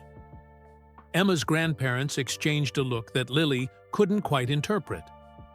"What happens to him now?" Emma asked, looking at Michael. "That's up to you, in a way," Michael replied. "He's been waiting for you all, this time. Now you're here." "But I live in Seattle," Emma said, "and we're leaving tomorrow." Lily felt her heart sink. She hadn't thought that far ahead. What would happen to Rusty after Emma left again? Would he go back to his corner and keep waiting? For how much longer? Could he come with us? Emma asked suddenly, looking at her grandparents. "Back to Seattle?" Her grandmother looked startled. "Emma, we live in an apartment. Pets aren't allowed. And he's not really your dog anymore. He's been on his own for 7 years. "He was never on his own," Lily corrected. "The whole town has taken care of him. But he's still Emma's dog. He's been waiting for her all this time." Emma's grandfather frowned. "It's not that simple. We'd need to find a pet-friendly place. And he'd need to be examined by a vet. Get proper vaccinations." "I can help with all of that," Michael interrupted. "I've made sure Rusty's had his shots and checkups over the years." Emma was still stroking Rusty's fur, but her expression had become determined. "I want him to come home with me. I might not remember him, but he remembers me. And according to my diary, he was my best friend." She looked up at her grandparents. "Please? We can find a new apartment if we need to." Her grandparents looked at each other, having one of those silent conversations that adults seem able to have. "We'll need to discuss this," her grandfather said finally. "It's a big decision." "Why don't we all meet for breakfast tomorrow before your flight?" Lily's mom suggested. "That will give everyone time to think." As they prepared to leave, Emma knelt down and looked into Rusty's eyes. "I have to go now," she said, "but I'll see you tomorrow, okay?" Rusty whined softly, as if he understood she was leaving again. "I'll bring him back to his corner," Michael said. "It's where he's comfortable." Lily watched as Emma walked away with her grandparents. Rusty strained against his leash, trying to follow her. "Do you think they'll take him?" Lily asked Michael as they headed back toward Maple and Oak. Michael sighed. "I don't know. It's complicated." But Emma seemed to connect with him, even without remembering him. That's something, at least. At Rusty's corner, the Labrador settled into his usual spot, watching the road as always. But this time, Lily thought she saw something different in his eyes. Not just patience, but hope. "You saw her," Lily whispered, sitting beside him. "She's real. And maybe, just maybe, you'll get to go home with her tomorrow." But as she said it, Lily realized she would miss Rusty terribly if he left. She had grown to love the waiting Labrador almost as much as Emma once had. That night, Lily could hardly sleep.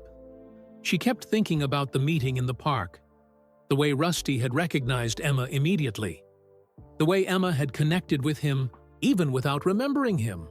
Would her grandparents agree to take Rusty back to Seattle? And if they did, what would that mean for Burlington's most loyal dog? Morning came too quickly. Lily's mom drove them to the Maple Leaf Hotel, where they were meeting Emma and her grandparents for breakfast before their flight. Michael was already in the hotel restaurant when they arrived, sitting at a large round table. "Have you heard anything?" Lily asked him anxiously. Michael shook his head. "Not yet. They should be down soon." A few minutes later, Emma appeared with her grandparents. Lily searched their faces for any clue about their decision, but they both wore neutral expressions. "Good morning," Emma's grandfather said as they sat down. "Thank you for meeting us." They ordered breakfast, making small talk about the weather and how Emma and her grandparents had slept. Lily felt like she might burst from the suspense. Finally, as their food arrived, Emma's grandfather cleared his throat. "We've been discussing the situation with Rusty," he said. "It's not a simple matter. Robert, Emma's grandmother, placed a hand on his arm. "Let's not draw this out," he nodded. "You're right, Martha." He turned to Emma. "We've decided to look for a pet-friendly apartment when we get back to Seattle. If we can find one that works for us, and if the doctors agree it would be good for your recovery, we'll come back for Rusty." Emma's face lit up. "Really? We can bring him home?" "It's not decided yet," her grandfather cautioned. "We need to find the right place first. And there will be a lot of paperwork and preparations to bring a dog across the country." "I can help with all of that," Michael offered quickly. "I'll make sure Rusty has everything he needs. Health certificates, proper. Crate for traveling, whatever you require. And I can help too," Lily added, though she wasn't sure what she could actually do. Emma's grandmother smiled gently at Lily. "You've already done so much. You're the one who found Rusty's connection to Emma in the first place." "Actually," Lily admitted, "Rusty found me. I was just the one who listened to him." After breakfast, they had one more hour before Emma and her grandparents needed to leave for the airport. Just enough time to visit Rusty one more time. At the corner of Maple and Oak, Rusty was in his usual spot. But when he saw Emma approaching, he stood up, his tail wagging in cautious hope. Emma knelt beside him, ignoring the slight stiffness in her legs from her old injuries. "Hi, Rusty," she said, scratching behind his ears the way he seemed to like. "I have to go back to Seattle today," she told him, as if he could understand every word. "But Grandma and Grandpa are going to look for a place where you can live with us. If they find one, we'll come back for you. I promise." Rusty pressed his head against her hand, his brown eyes never leaving her face. "I'm sorry, I don't remember." "You," Emma continued softly, "but I'm getting to know you again, and I read more of my diary last night. We had a lot of adventures together, didn't we?" Lily watched, her heart both happy and sad at the same time. Happy that Rusty might finally get to go home with Emma. Sad that she might never see him again. Emma's grandfather checked his watch. "We need to go soon if we're going to make our flight." Emma nodded and gave Rusty one last hug. "I'll see you again," she whispered to him. "Wait for me just a little longer, okay?" As they walked away, Rusty remained standing, watching Emma until she disappeared around the corner. Then, slowly, he sat back down in his waiting spot. "Do you think he understands?" Lily asked Michael. "I think he knows something has changed," Michael replied. "He's seen her now. He knows she's alive and well. That matters, even if he doesn't understand the details." "How long do you think it will take?" Lily wondered. "For them to find a new place and come back for him?" Michael sighed. "It's hard to say. Finding the right apartment can take time, and they'll need to arrange for Rusty's travel. It could be weeks, or even months." "Will he keep waiting here?" Lily asked. "I expect so," Michael said. "It's what he's done for 7 years. What's a few more weeks?" But as the days passed, Lily worried. What if Emma's grandparents couldn't find a suitable apartment? What if they changed their minds? What if they decided it was all too complicated and gave up? A week went by with no news. Lily visited Rusty every day, telling him stories and keeping him company. He seemed the same as always, patient and watchful, but Lily thought she saw a new awareness in his eyes, as if he now knew exactly what, or who, he was waiting for.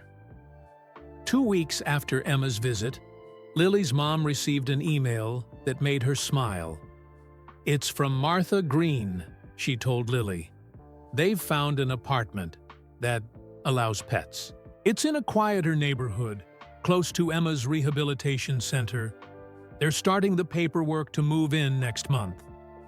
Lily felt a rush of relief and excitement. "So they're really coming back for Rusty?" "It looks that way," her mom replied. They're asking about the best way to transport him to Seattle. Michael was right. There's a lot to arrange. Over the next few weeks, plans took shape. Emma's grandparents would return to Burlington in a month to get Rusty.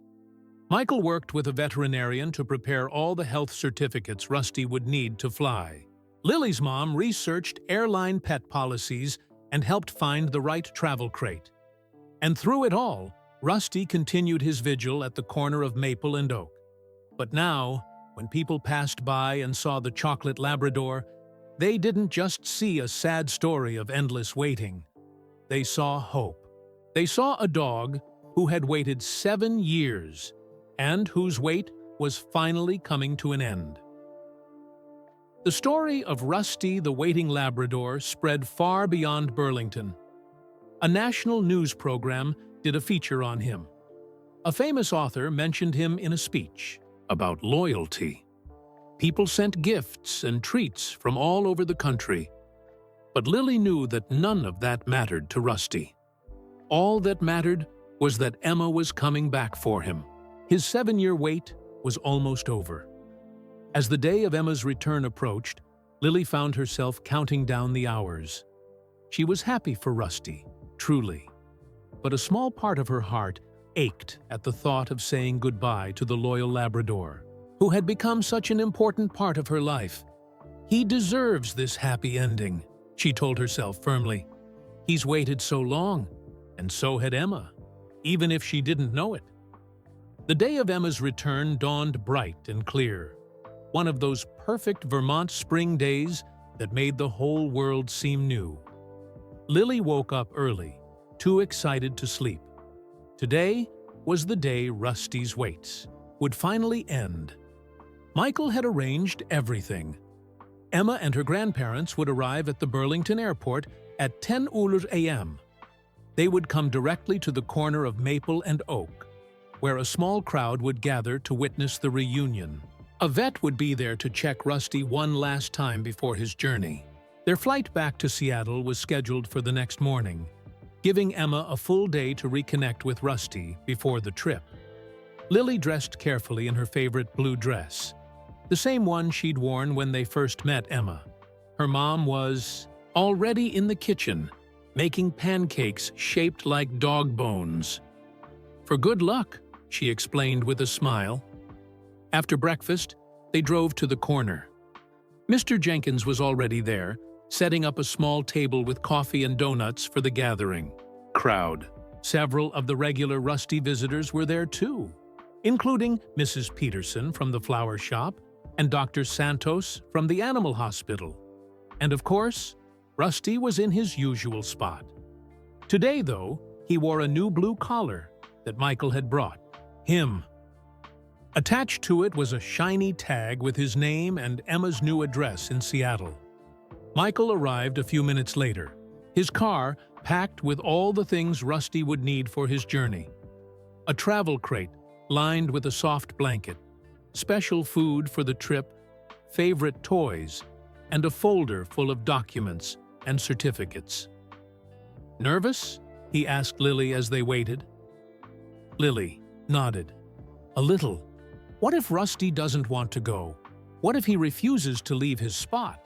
"I don't think that will be a problem," Michael said, watching as Rusty perked up at the sound of an approaching car. He's been waiting 7 years to follow Emma home. Now he finally can. The crowd grew as 10:30 approached. Zach arrived with his dad, who was covering the story for the Burlington Daily News. Several tourists who had heard about Rusty's story stopped to watch. Even the mayor made an appearance, saying the town wanted to honor its most loyal resident. At exactly 10:42 a.m., a taxi pulled up across the street. The back door opened and Emma stepped out, followed by her grandparents. The change in Rusty was immediate and dramatic. He stood up, every muscle tense, his eyes fixed on Emma. A sound somewhere between a whine and a bark escaped him. Emma, wearing jeans and a green sweater, her hair pulled back in a ponytail, looked different than she had a month ago. more confident somehow, more present. She crossed the street directly to Rusty and knelt down in front of him, ignoring everyone else. "Hi, Rusty boy," she said softly. "I'm back, just like I promised." At the sound of his old nickname, the one only Emma had ever used, Rusty's entire body began to tremble. His tail wagged so hard it seemed to pull his back end from side to side. "She remembered," Lily whispered to Michael. "She called him Rusty Boy. That was in her diary." Michael nodded, his eyes suspiciously bright. "She's been reading it, learning about who she was before the accident, who they were together." Emma held out her hand, and Rusty pressed his nose into it, then licked her fingers. Then, to everyone's amazement, he did something he hadn't done in 7 years. He left his waiting spot. With a joyful bark, Rusty circled Emma, sniffing her excitedly, his tail never stopping its frantic wag. Emma laughed, a clear, happy sound that made several people in the crowd wipe away tears. "I think he approves of the new apartment," Emma's grandfather said, stepping forward. "We found a nice place with a fenced yard. It's not large, but it should be perfect for Rusty. And the doctors think having him around might actually help Emma's recovery," her grandmother added. "Familiar things can sometimes trigger memory returns, even years after an injury." Emma was now sitting on the curb, Rusty pressed against her side as if afraid she might disappear again. She had one arm around his neck, her face buried in his. "Fur, I've been having dreams," she said, looking up. "Since I saw him last month, dreams about a dog, about Rusty, running in a yard, swimming in a lake. I don't know if they're memories or just dreams, but they feel real." "They're probably both," Dr. Santos said, stepping forward. "The brain is amazing at healing itself, especially in young people. The connections are still there, just buried." Lily knelt down beside Emma and Rusty. "You're really taking him home?" Emma nodded. "Yes, we've got everything ready. Grandpa even built him a special bed for our living room." "I'm going to miss him," Lily admitted. "I've been sitting with him almost every day since I moved here." "Thank you for that," Emma said seriously, "for keeping him company when I couldn't." Her grandmother put a hand on Emma's shoulder. "We have something to ask you, Lily. We know how much you care about Rusty, and how much you've done to bring him and Emma back together. Would you like to come visit us in Seattle this summer?" her grandfather finished. "We thought you might like to. See how Rusty settles into his new home." Lily's eyes widened. "Really? You'd let me visit?" "Of course," Emma said with a smile. "Friends should stick together, and anyone who would sit with a dog waiting for 7 years is definitely a friend worth keeping." Mr. Jenkins stepped forward, then holding a small wooden plaque. "On behalf of the town of Burlington," he said formally, "we'd like to present this marker. It will be placed here at Rusty's Corner to commemorate his 7-year vigil and the loyalty he showed." The plaque read, "On this spot, from 2018 to 2025, a chocolate Labrador named Rusty waited faithfully for the return of the girl whose life he saved. His story touched hearts around the world and taught us all about the true meaning of loyalty and love." There wasn't a dry eye in the crowd as Mr. Jenkins presented the plaque to Emma.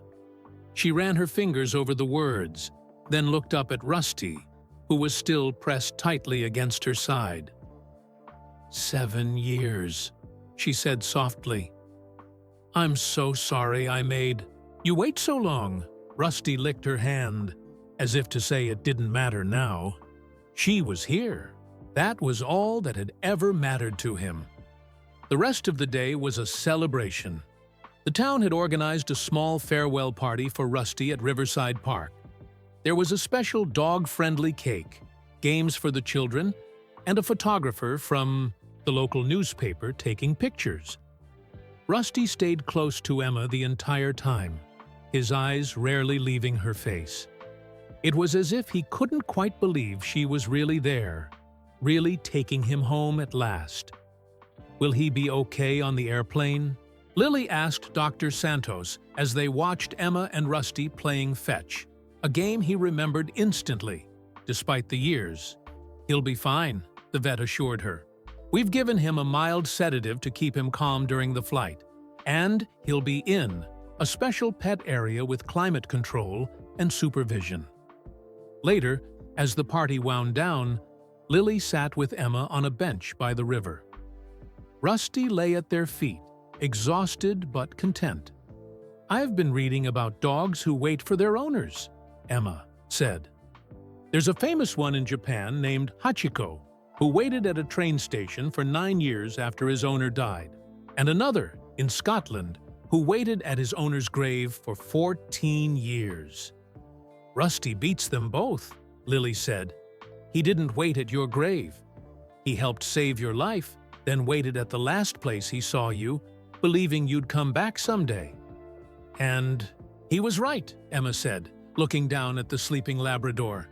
"It just took me a while." As the sun began to set, it was time for Emma, her grandparents, and Rusty to head to their hotel. Tomorrow, they would board their flight to Seattle, beginning a new chapter in all their lives. Lily knelt down to say goodbye to Rusty. "Be good in Seattle," she whispered, hugging him tightly. "And take care of Emma. She needs you as much as you need her."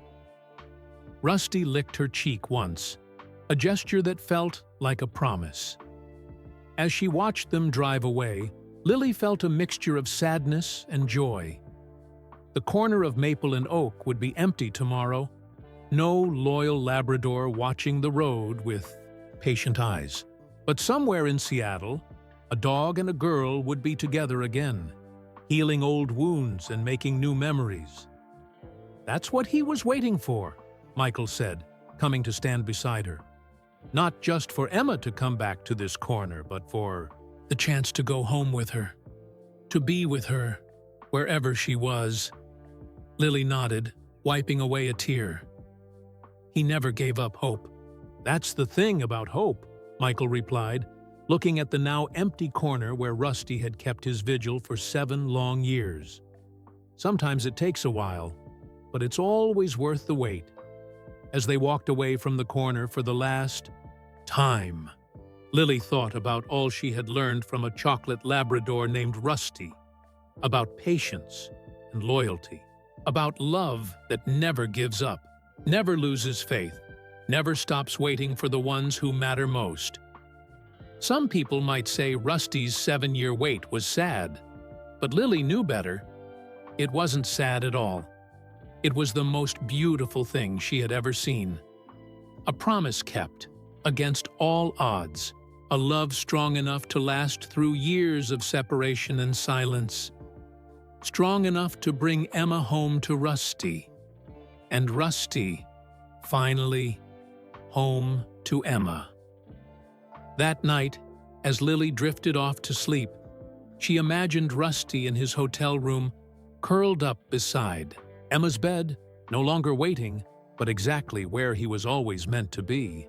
"He deserves this happy ending," she told herself firmly. "He's waited so long, and so had Emma, even if she didn't know it." The day of Emma's return dawned bright and clear, one of those perfect Vermont spring days that made the whole world seem new.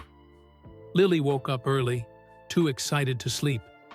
Today was the day Rusty's wait would finally end. Michael had arranged everything. Emma and her grandparents would arrive at the Burlington airport at 10 a.m. They would come directly to the corner of Maple and Oak, where a small crowd would gather to witness the reunion. A vet would be there to check Rusty one last time before his journey. Their flight back to Seattle was scheduled for the next morning, giving Emma a full day to reconnect with Rusty before the trip. Lily dressed carefully in her favorite blue dress. the same one she'd worn when they first met Emma. Her mom was already in the kitchen, making pancakes shaped like dog bones. For good luck, she explained with a smile. After breakfast, they drove to the corner. Mr. Jenkins was already there, setting up a small table with coffee and donuts for the gathering crowd. Several of the regular Rusty visitors were there too, including Mrs. Peterson from the flower shop and Dr. Santos from the animal hospital. And of course, Rusty was in his usual spot. Today, though, he wore a new blue collar that Michael had brought him. Attached to it was a shiny tag with his name and Emma's new address in Seattle. Michael arrived a few minutes later, his car packed with all the things Rusty would need for his journey. A travel crate lined with a soft blanket, special food for the trip, favorite toys, and a folder full of documents and certificates. "Nervous?" he asked Lily as they waited. Lily nodded. "A little? What if Rusty doesn't want to go? What if he refuses to leave his spot?" "I don't think that will be a problem," Michael said, watching as Rusty perked up at the sound of an approaching car. He's been waiting 7 years to follow Emma home. Now he finally can. The crowd grew as 10:30 approached. Zach arrived with his dad, who was covering the story for the Burlington Daily News. Several tourists who had heard about Rusty's story stopped to watch. Even the mayor made an appearance, saying the town wanted to honor its most loyal resident. At exactly 10:42 a.m., a taxi pulled up across the street. The back door opened, and Emma stepped out, followed by her grandparents. The change in Rusty was immediate and dramatic. He stood up, every muscle tense, his eyes fixed on Emma. A sound somewhere between a whine and a bark escaped him. Emma, wearing jeans and a green sweater, her hair pulled back in a ponytail, looked different than she had a month ago. More confident somehow. More present. She crossed the street directly to Rusty and knelt down in front of him, ignoring everyone else. "Hi, Rusty boy," she said softly. "I'm back, just like I promised." At the sound of his old nickname, the one only Emma had ever used, Rusty's entire body began to tremble. His tail wagged so hard it seemed to pull his back end from side to side. "She remembered," Lily whispered to Michael. "She called him Rusty Boy. That was in her diary." Michael nodded, his eyes suspiciously bright. "She's been reading it, learning about who she was before the accident, who they were together." Emma held out her hand, and Rusty pressed his nose into it, then licked her fingers. Then, to everyone's amazement, he did something he hadn't done in 7 years. He left his waiting spot. With a joyful bark, Rusty circled Emma, sniffing her excitedly, his tail never stopping its frantic wag. Emma laughed, a clear, happy sound that made several people in the crowd wipe away tears. "I think he approves of the new apartment," Emma's grandfather said, stepping forward. "We found a nice place with a fenced yard. It's not large, but it should be perfect for Rusty. And the doctors think having him around might actually help Emma's recovery," her grandmother added. "Familiar things can sometimes trigger memory returns, even years after an injury." Emma was now sitting on the curb, Rusty pressed against her side, as if afraid she might disappear again. She had one arm around his neck, her face buried in his. "Fur. I've been having dreams," she said, looking up. "Since I saw him last month. Dreams about a dog, about Rusty, running in a yard, swimming in a lake. I don't know if they're memories or just dreams, but they feel real." "They're probably both," Dr. Santos said, stepping forward. "The brain is amazing at healing itself, especially in young people. The connections are still there, just buried." Lily knelt down beside Emma and Rusty. You're really taking him home? Emma nodded.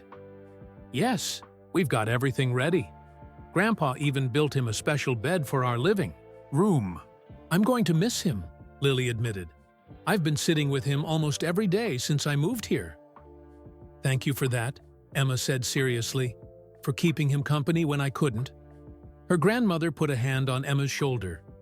We have something to ask you, Lily. We know how much you care about Rusty, and how much you've done to bring him and Emma back together. Would you like to come visit us in Seattle this summer? Her grandfather finished. We thought you might like to see how Rusty settles into his new home. Lily's eyes widened. Really? You'd let me visit? Of course, Emma said with a smile. Friends should stick together, and anyone who would sit with a dog waiting for 7 years is definitely a friend worth keeping. Mr. Jenkins stepped forward, then holding a small wooden plaque. On behalf of the town of Burlington, he said formally, we'd like to present this marker. It will be placed here at Rusty's Corner to commemorate his 7-year vigil and the loyalty he showed. The plaque read, on this spot, from 2018 to 2025, a chocolate Labrador named Rusty waited faithfully for the return of the girl whose life he saved. His story touched hearts around the world and taught us all about the true meaning of loyalty and love. There wasn't a dry eye in the crowd as Mr. Jenkins presented the plaque to Emma. She ran her fingers over the words, then looked up at Rusty, who was still pressed tightly against her side. 7 years, she said softly. I'm so sorry I made you wait so long. Rusty licked her hand, as if to say it didn't matter now. She was here. That was all that had ever mattered to him. The rest of the day was a celebration. The town had organized a small farewell party for Rusty at Riverside Park. There was a special dog-friendly cake, games for the children, and a photographer from the local newspaper taking pictures. Rusty stayed close to Emma the entire time, his eyes rarely leaving her face. It was as if he couldn't quite believe she was really there, really taking him home at last. Will he be okay on the airplane?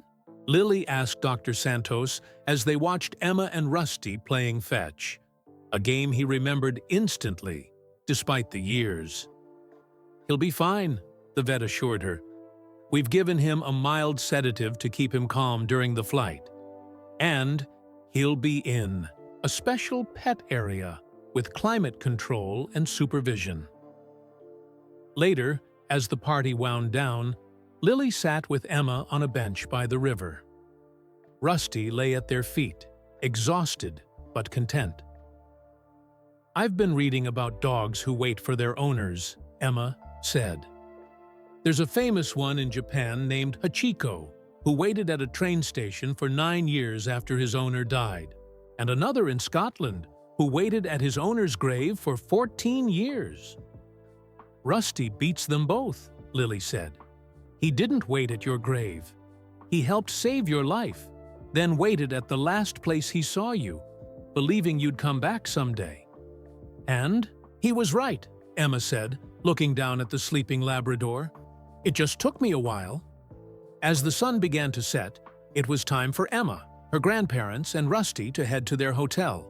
Tomorrow, they would board their flight to Seattle, beginning a new chapter in all their lives. Lily knelt down to say goodbye to Rusty. Be good in Seattle, she whispered, hugging him tightly. And take care of Emma. She needs you as much as you need her. Rusty licked her cheek once, a gesture that felt like a promise. As she watched them drive away, Lily felt a mixture of sadness and joy. The corner of Maple and Oak would be empty tomorrow. No loyal Labrador watching the road with patient eyes, but somewhere in Seattle, a dog and a girl would be together again, healing old wounds and making new memories. That's what he was waiting for, Michael said, coming to stand beside her. Not just for Emma to come back to this corner, but for the chance to go home with her, to be with her. wherever she was. Lily nodded, wiping away a tear.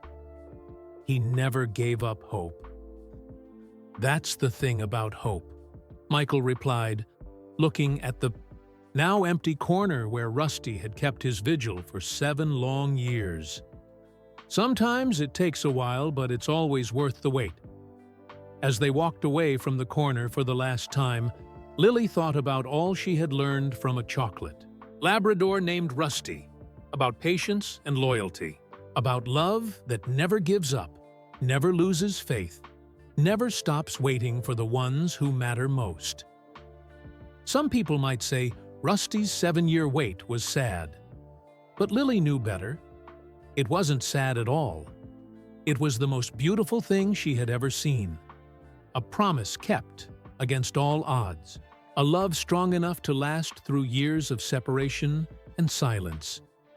Strong enough to bring Emma home to Rusty. And Rusty, finally, home to Emma. That night, as Lily drifted off to sleep, she imagined Rusty in his hotel room, curled up beside Emma's bed, no longer waiting, but exactly where he was always meant to be. The corner of Maple and Oak felt strangely empty the next morning. Lily walked past it on her way to school, stopping to look at the spot where Rusty had sat for 7 years. Mr. Jenkins had already installed the commemorative plaque, its bronze surface catching the early morning sunlight. Several people had left flowers and small dog treats around the plaque. A woman Lily didn't recognize was taking a photo of it with her phone. "Were you a Rusty fan too?" Lily asked her. The woman nodded. "I've been following his story online. I drove 2 hours to see this spot. Is it true he finally went home with his girl?" "Yes," Lily said proudly. "They left for Seattle this morning." At school, everyone wanted to talk about Rusty. Even Ms. Winters mentioned him during morning announcements, saying the loyal Labrador had taught the whole town about faithfulness and patience. Zach showed Lily his dad's newspaper article, which featured a photo of Emma and Rusty playing fetch in the park. "Dad says it might win an award," Zach said. "Everyone loves a happy ending." After school, Lily found herself walking automatically toward the corner. It felt wrong not to visit Rusty, even though she knew he wasn't there anymore. When she reached the spot, she sat down on the curb, just as she had done so many times with Rusty beside her. "I miss you already," she whispered. "He misses you too, I bet," said a voice behind her. Lily turned to see Michael wheeling himself toward her. "I thought I might find you here," he said with a gentle smile. "Old habits are hard to break." "Do you think he's okay?" Lily asked. "On the airplane, I mean." "The flight should be landing in Seattle right about now," Michael replied, checking his watch. "And yes, I'm sure he's fine. Dr. Santos gave him something to keep him calm, and Emma's grandparents paid extra for a special pet transport service. He's probably getting royal treatment." Lily nodded, but she still felt worried. Rusty hadn't left his corner in 7 years. Now he was flying thousands of miles away to a completely new place. Would he adjust? Would he understand that he didn't need to wait anymore? "I've been thinking," Michael said, interrupting her thoughts. "This corner feels too empty now. Maybe we should do something about that." "Like what?" Lily asked. "Like finding another dog who needs a home," Michael suggested. "Not to replace Rusty, no one could ever do that, but to honor what he taught us." "You want to adopt a dog?" Lily asked, surprised. Michael nodded. "I've been thinking about it for years, actually, but it never seemed right while Rusty was here. It would have felt like giving up on him somehow, but now that he's home with Emma, where he belongs..." "I think that's a great idea," Lily said. "My mom said we might be able to get a dog too, now that we have a house with a yard." "Tell you what," Michael said. "How about we visit the animal shelter together this weekend? Maybe we'll both find a new friend." The idea cheered Lily up. She wouldn't stop missing Rusty, but having another dog to care for might help. That evening, Lily's mom received an email from Emma's grandmother. "They've arrived safely in Seattle," she told Lily. "Rusty was a bit wobbly after the flight, but he's settling in well. Emma hasn't left his side since they got home." The email included a photo of Rusty exploring his new backyard, Emma watching, him with a smile. He looked alert and curious, his tail slightly blurred in the photo as if wagging non-stop. "He looks happy," Lily said, studying the picture. "Like he knows he's finally home." "Martha says Emma's been talking about planning your summer visit," her mom continued. "She seems really excited about it." The thought of visiting Rusty in his new home made Lily feel better. It wasn't goodbye forever, just goodbye for now. Over the next few weeks, life began to find a new rhythm. Lily still walked past Rusty's corner every day, but it got a little easier each time. People continued to visit the plaque, leaving flowers and dog treats that Mr. Jenkins donated to the local animal shelter.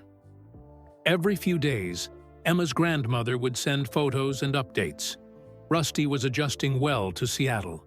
He loved his new backyard and had a favorite spot on the couch where he could look out the window. Emma was taking him for walks twice a day, and they were starting training classes together. "The most amazing thing happened yesterday," read one email. Emma was brushing Rusty, and she suddenly remembered doing the same thing before the accident. It was a small memory, just a flash of her sitting on their back porch in Burlington, brushing Rusty while her mother gardened nearby. But it's the first clear memory of her parents she's had in years. The doctors say Rusty's presence might be helping her brain rebuild those connections. "He's still saving her," Michael said, when Lily shared this news with him. "In a different way now, but he's still her hero." That Saturday, Lily and Michael visited the Burlington Animal Shelter. The place was noisy with barking dogs and meowing cats, all hoping for a forever home. A staff member named Tyler showed them around. "We have dogs of all sizes and ages," he explained. "Any particular type you're looking for?" "Something good with children," Michael said, "and comfortable around wheelchairs." "I just want a dog that needs me," Lily added. Tyler thought for a moment. "I might have the perfect match for you, Michael. We have a 2-year-old golden retriever mix who was trained as a service dog but didn't quite make the cut. He's great with people, super gentle, and already knows how to walk beside a wheelchair." He led them to a kennel where a beautiful golden dog with soulful eyes watched them hopefully. "His name is Charlie," Tyler said. "His owner passed away last month, and there was no family to take him." Michael wheeled closer to the kennel. Charlie immediately came to the gate, sniffing Michael's extended hand with interest. "He likes you," Lily observed. "The feeling is mutual," Michael replied, smiling as Charlie licked his fingers. As Michael filled out adoption paperwork for Charlie, Tyler turned to Lily. "Were you looking to adopt today too?" Lily shook her head. "Not today. My mom said we need to prepare our house first. But I wanted to see the dogs and maybe volunteer to help until we're ready." "We always need volunteers," Tyler said enthusiastically. "Especially people who will spend time with the dogs, walking them and giving them attention." "I can do that," Lily said. "I've had a lot of practice sitting with a dog." On their way out, Michael with adoption papers in hand and a scheduled pickup date for Charlie, they passed a bulletin board covered with photos of adopted pets in their new homes. In the center was a familiar face, Rusty, from the newspaper article about his reunion with Emma. Someone had written across the top of the board, "Every animal deserves a second chance. Every pet deserves a loving home. Every story can have a happy ending." Lily thought about Rusty, now in Seattle with Emma. about Charlie, soon to live with Michael, about all the animals still waiting for their forever homes. Maybe that's what Rusty's story was really about. Not just loyalty and patience, but hope. The belief that no matter how long the wait, happiness could still be found. "You coming?" Michael called from the door, Charlie's new leash and collar, in a bag on his lap. "Yeah," Lily replied, taking one last look at Rusty's photo. "I'm coming." As they left the shelter, Lily felt a lightness in her heart that hadn't been there since Rusty left. The loyal Labrador had taught her so much about waiting, about faith, about never giving up on the ones you love. But perhaps his greatest lesson was that even the longest wait eventually ends. And what comes after the waiting can be even more beautiful than before. That evening, Lily's mom received one more email from Seattle. It contained just a single photo and a short message from Emma. "Thank you for helping him find his way back to me." The photo showed Emma and Rusty asleep on a window seat, the Seattle skyline visible outside. Rusty's head rested on Emma's lap, and her hand lay protectively on his back. Both of them were smiling slightly in their sleep, as if sharing the same good dream. Lily saved the photo to her phone. Whenever she missed Rusty, she could look at it and remember that sometimes, if you're patient enough, if you love deeply enough, 7 years of waiting can lead to a lifetime of joy. And that was worth everything. Where are you listening from? We'd love to know in the comments below. If this story touched your heart, please like this video and subscribe to our channel for more such interesting and emotional stories.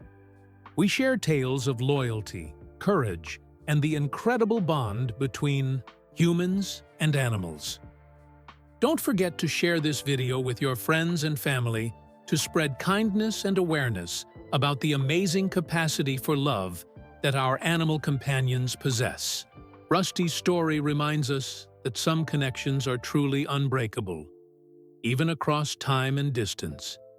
Thank you for listening, and we'll be back next week with another story that will warm your heart and maybe bring a tear to your eye. Until then, remember Rusty's lesson. Patience, loyalty, and love can overcome even the greatest challenges.